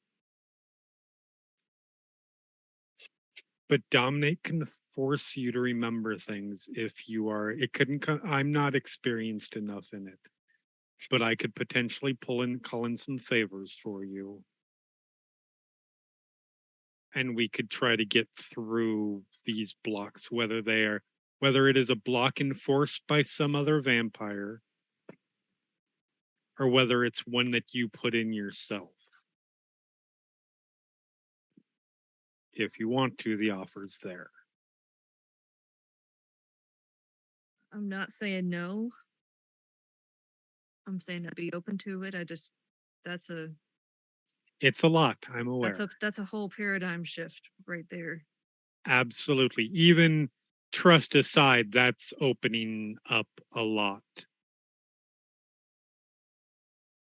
Look, odds are we, along with the entire southeastern, perhaps eastern United States, are not going to live long enough for you to meet somebody who can do that anyways. So it's probably not an issue. But think about it.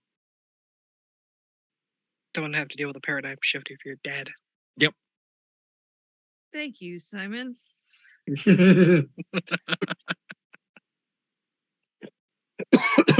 So where exactly are we going at this point? Because I'm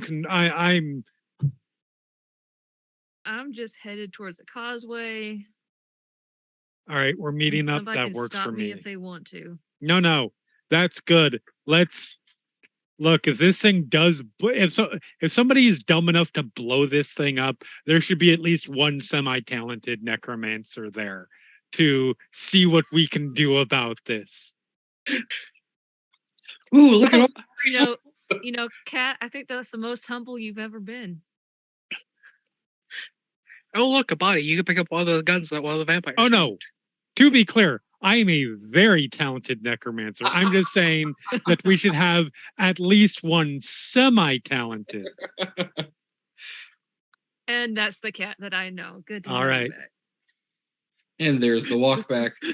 So fantastic. Thanks for getting a little too Whew. touchy feely there. We No, needed no. we need to back up. That feels like a therapy session. My God. Got some real philosophical shit.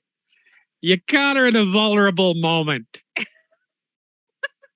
All right. Smoking a so cigarette and everything. I think my question is, do you guys continue in silence or just devolve to idle chit chat, or Probably silence from unless Mercy's probably silence at this point.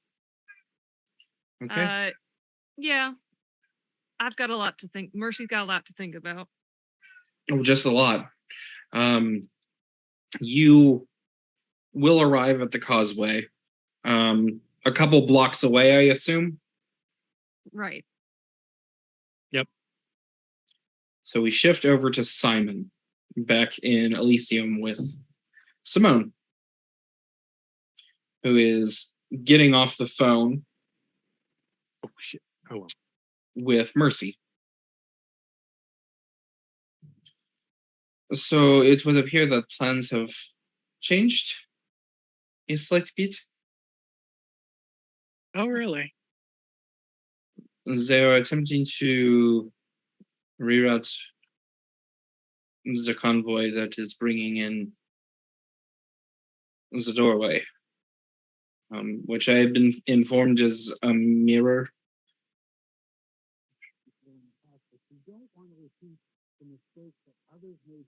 You are free to either stay at Elysium tonight, or you can venture out to find your coterie, but she'll just sort of she has a phone in one hand and head in the other, and just sort of puts his head onto his chest.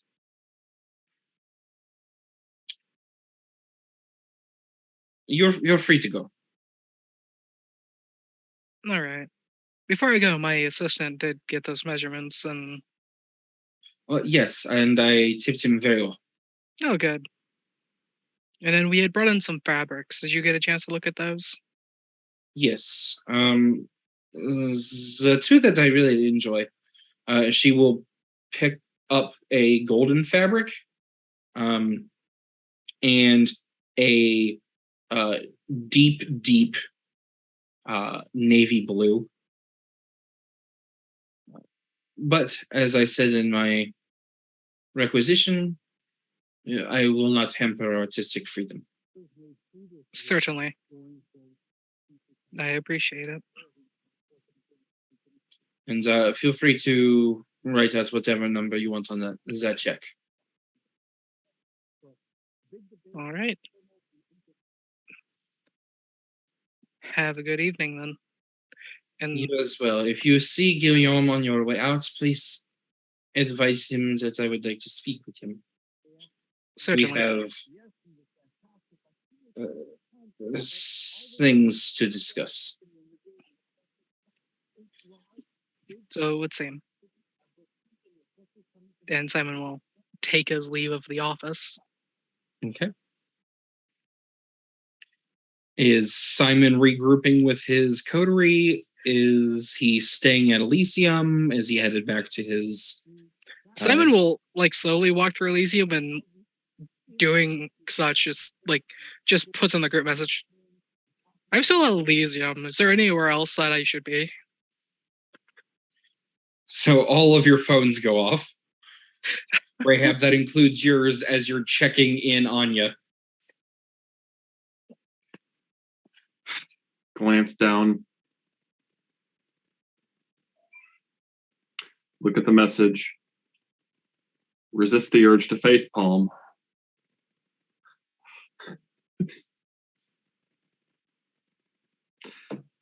Pick up. I'll put it on speaker since we have someone driving. Well, it was just Car a of text. death. It was just a text. Oh, sorry. Simon's not one to initiate phone calls. Fair. I have noticed that Simon will answer the phone, but will not call someone. Rahab will just quickly text response. The causeway? Question mark. It's at this point 3 other people go, "Fuck Rahab."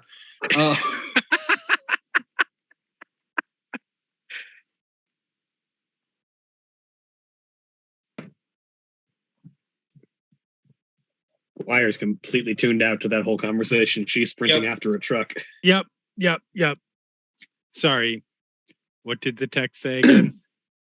I'm still at Elysium. Is there somewhere better for me to be? Oh.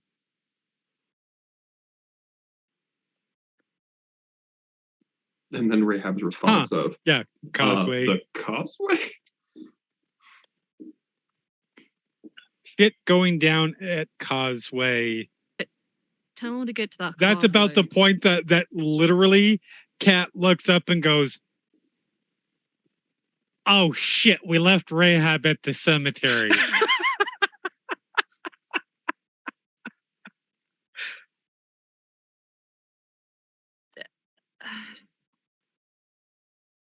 That can't be good. Go back to it. Delete. Shit going down at Causeway. More people there would be good. Rahab, you need a ride?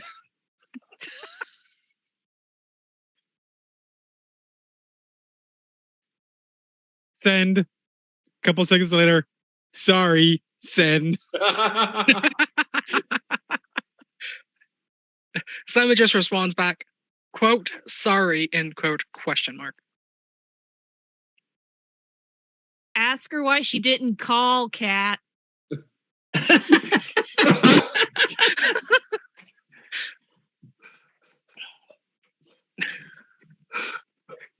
I think she did.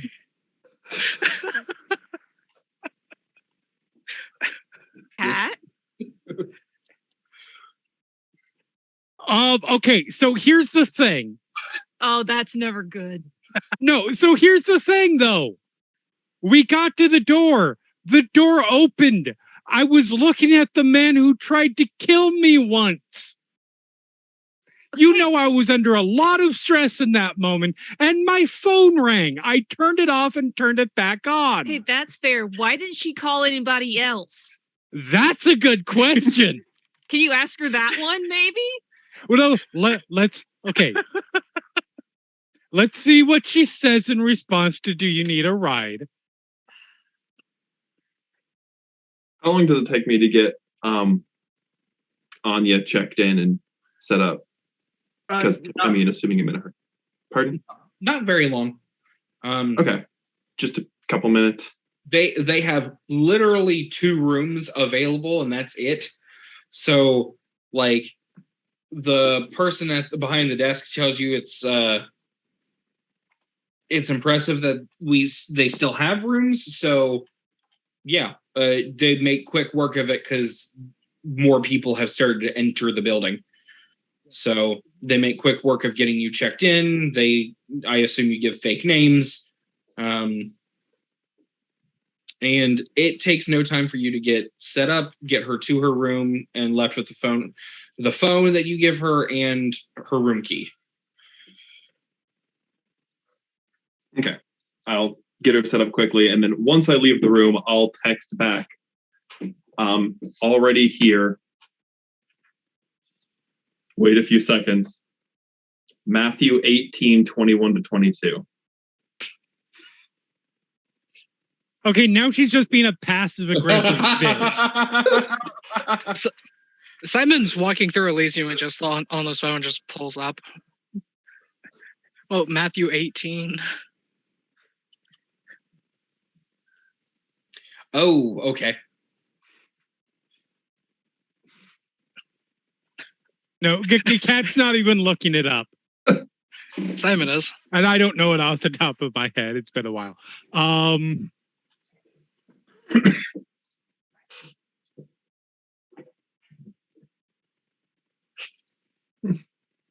Do you know that? Simon, after reading it, responds back, 76 more times to go then? Question mark. How many times should I forgive my brother who has sinned against me? Oh, fuck you, Rehab. 70 times 7. You know what? You know how many phone calls you could have made, Rahab? If one person didn't pick up, I don't know. There's like I text 3 other back. people. I text back. Mercy says, and then I'm just doing what she's saying. Oh, you mean you are just like putting it on a recording and then sending the recording? No. She's Listen, Mom said. listen. Mom said Any I good quote, lawyer has spent a ridiculous amount of time transcribing things and got very quick at doing it because they were an assistant at some point. Paralegal. Yeah. So yeah, I just sent all that back. I, on the other hand, said, no, I'm kidding.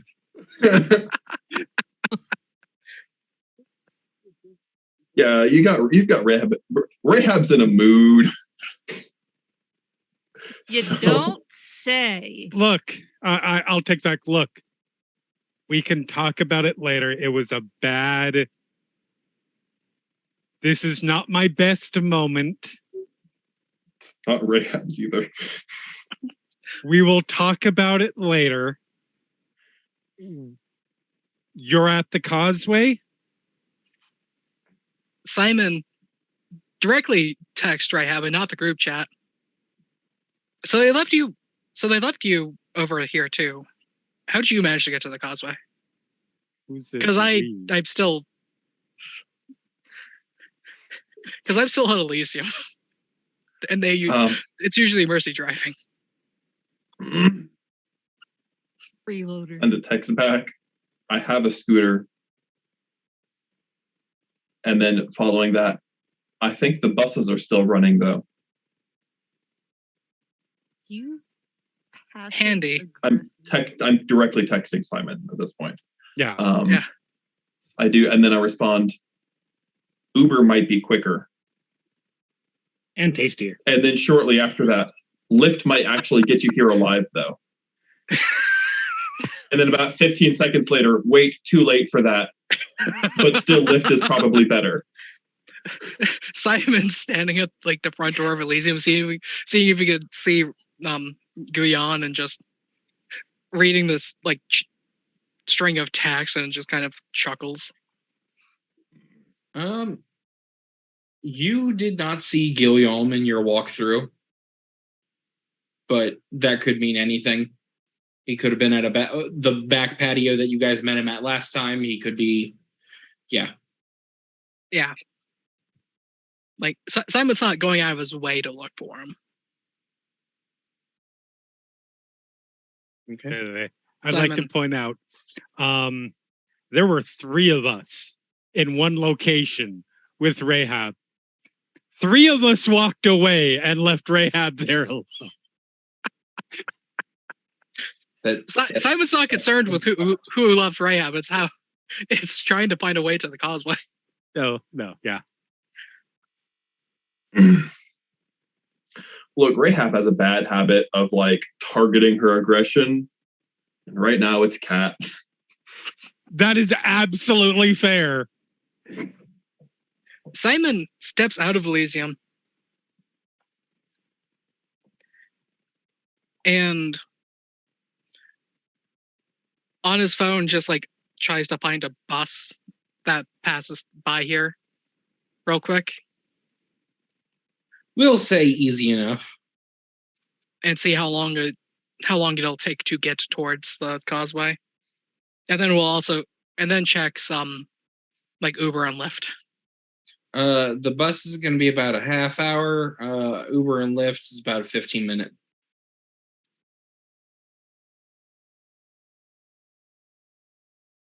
Here, I'll be petty on behalf of Austin. Uber's 15 minutes. Lyft is 14 minutes.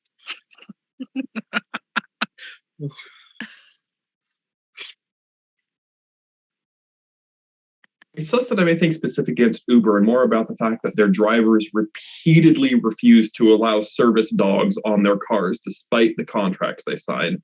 And the number of lawsuits that visually impaired individuals have against them is ridiculous. There are, yep.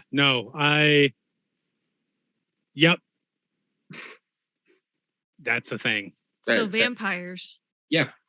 So yes, vampires are the monsters. Definitely not real people. We were doing. Oh. Simon will call a left. Okay. Yep, easy enough. You will arrive.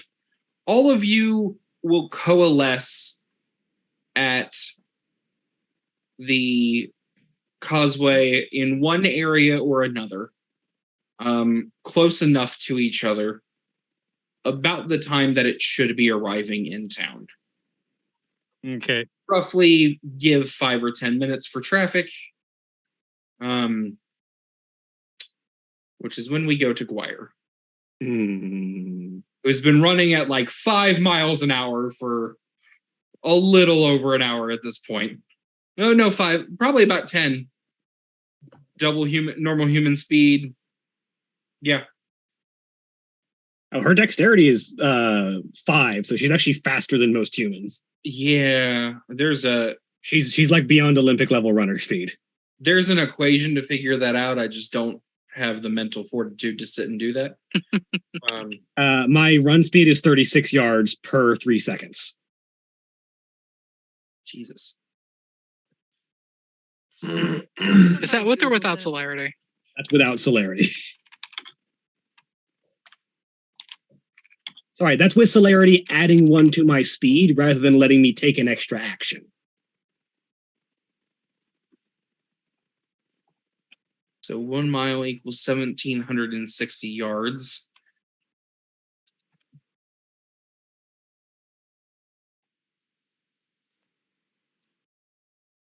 Divided by 36. That's 48 divided by 3. Every 16 seconds, I can run a mile. That's absolutely ridiculous. Thinking about it, I wonder if it's faster for Simon to just run. Potentially, yeah. Simon has 3 odds of dexterity. So not that many. Wait, how many yards are you moving? 36 yards every 3 seconds. Okay. Yep. Vampires, yo. Because a turn is a 3 second. A round is 3 seconds in darkness. Simon runs 30 yards in 3 seconds.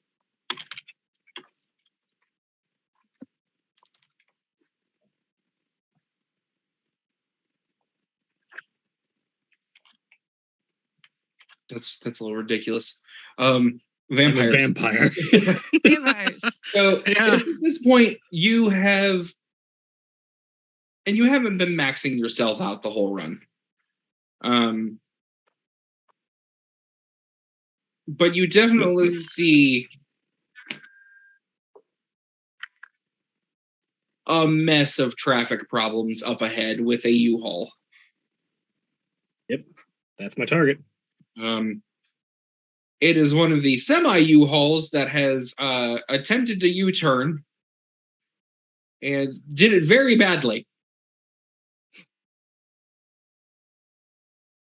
But is beginning to course correct. As you can see, he's sort of back up 10 feet, move 10 feet, back up 10 feet, move 10 feet. Just constantly wiggling, trying to get the truck straight. Well, also, not to mention, they would have had to have continued down the road for long enough to find a crossover. Yep. So Guire immediately just sort of dashes up to the driver's side, climbs up like she did the last one. Y'all the first ones trying to turn around.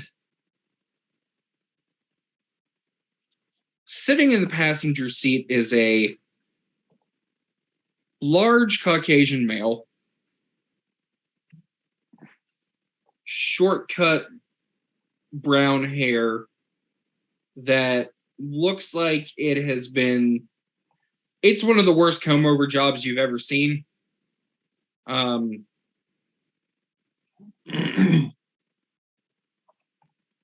Button-up shirt, tucked into jeans and a belt. There's a trucker hat on the dashboard. Look at my trucker hat. Well, who can I ask is you? You poor fucker. Name's Guaya Vincente, Devil in New Orleans. Here on behalf of our little girlfriend.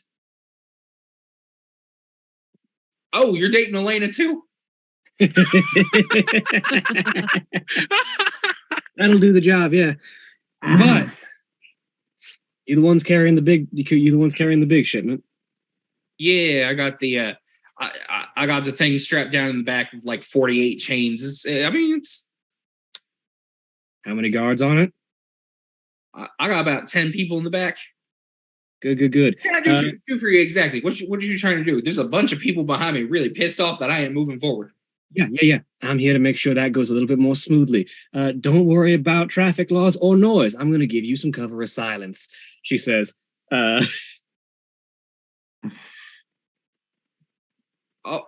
right. Exactly what you need in the cab? No. There's plenty of space to grab on underneath the drive shaft. She says as she just disappears under the bed of the truck. Okay.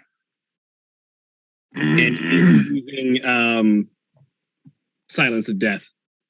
Okay. That just takes a blood point to activate, right? Yep. And so she says, just floor it. Anybody who sees it won't believe it. Nobody's gonna hear it. And she uses silence of death, and the 20 yards around her is completely dead silent. Okay, there is a.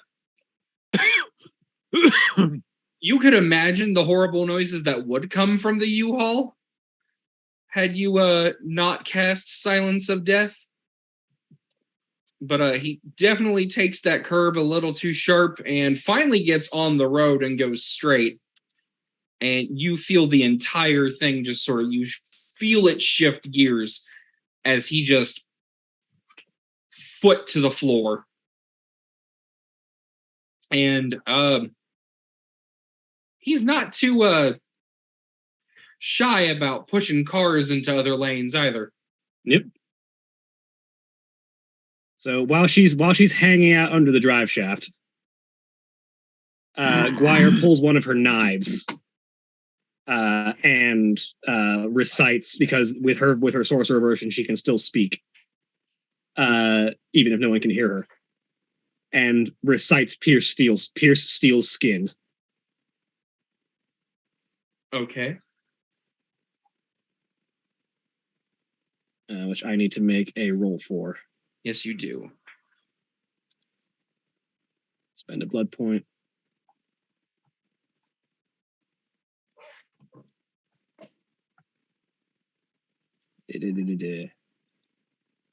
Blood sorcery.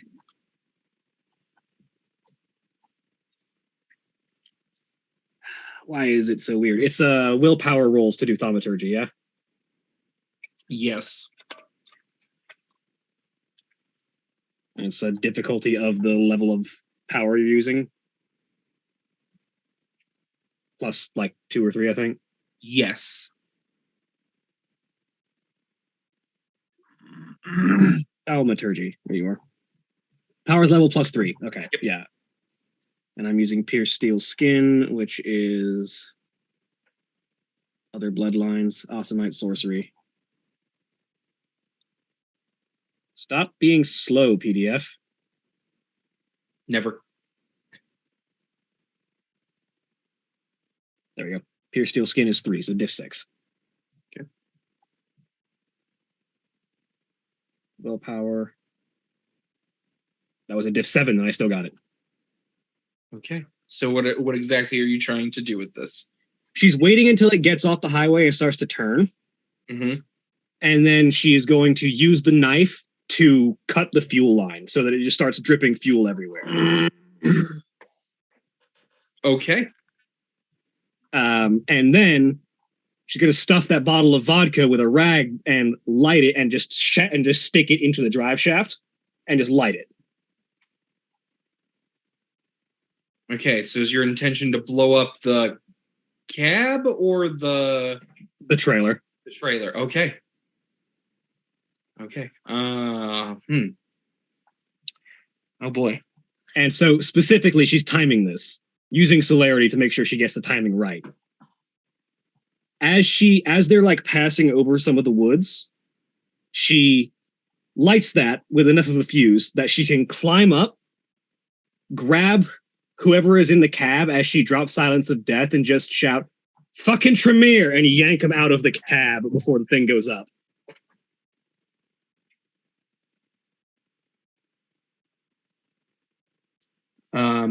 Okay.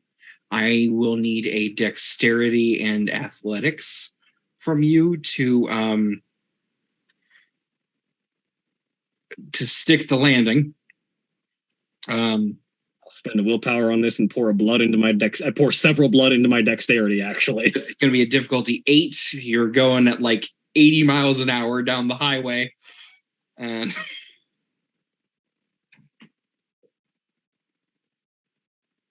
dexterity, athletics. Diff 8, I'm spending a willpower.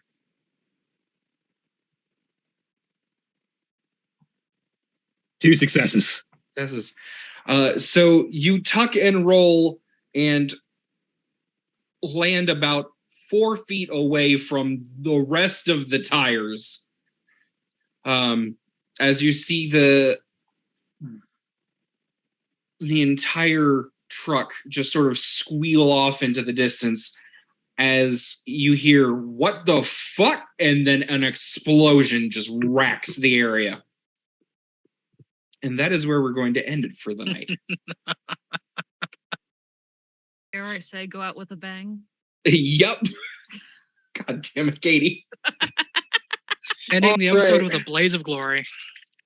Say goodnight, everybody. Good night. Bye. Good night.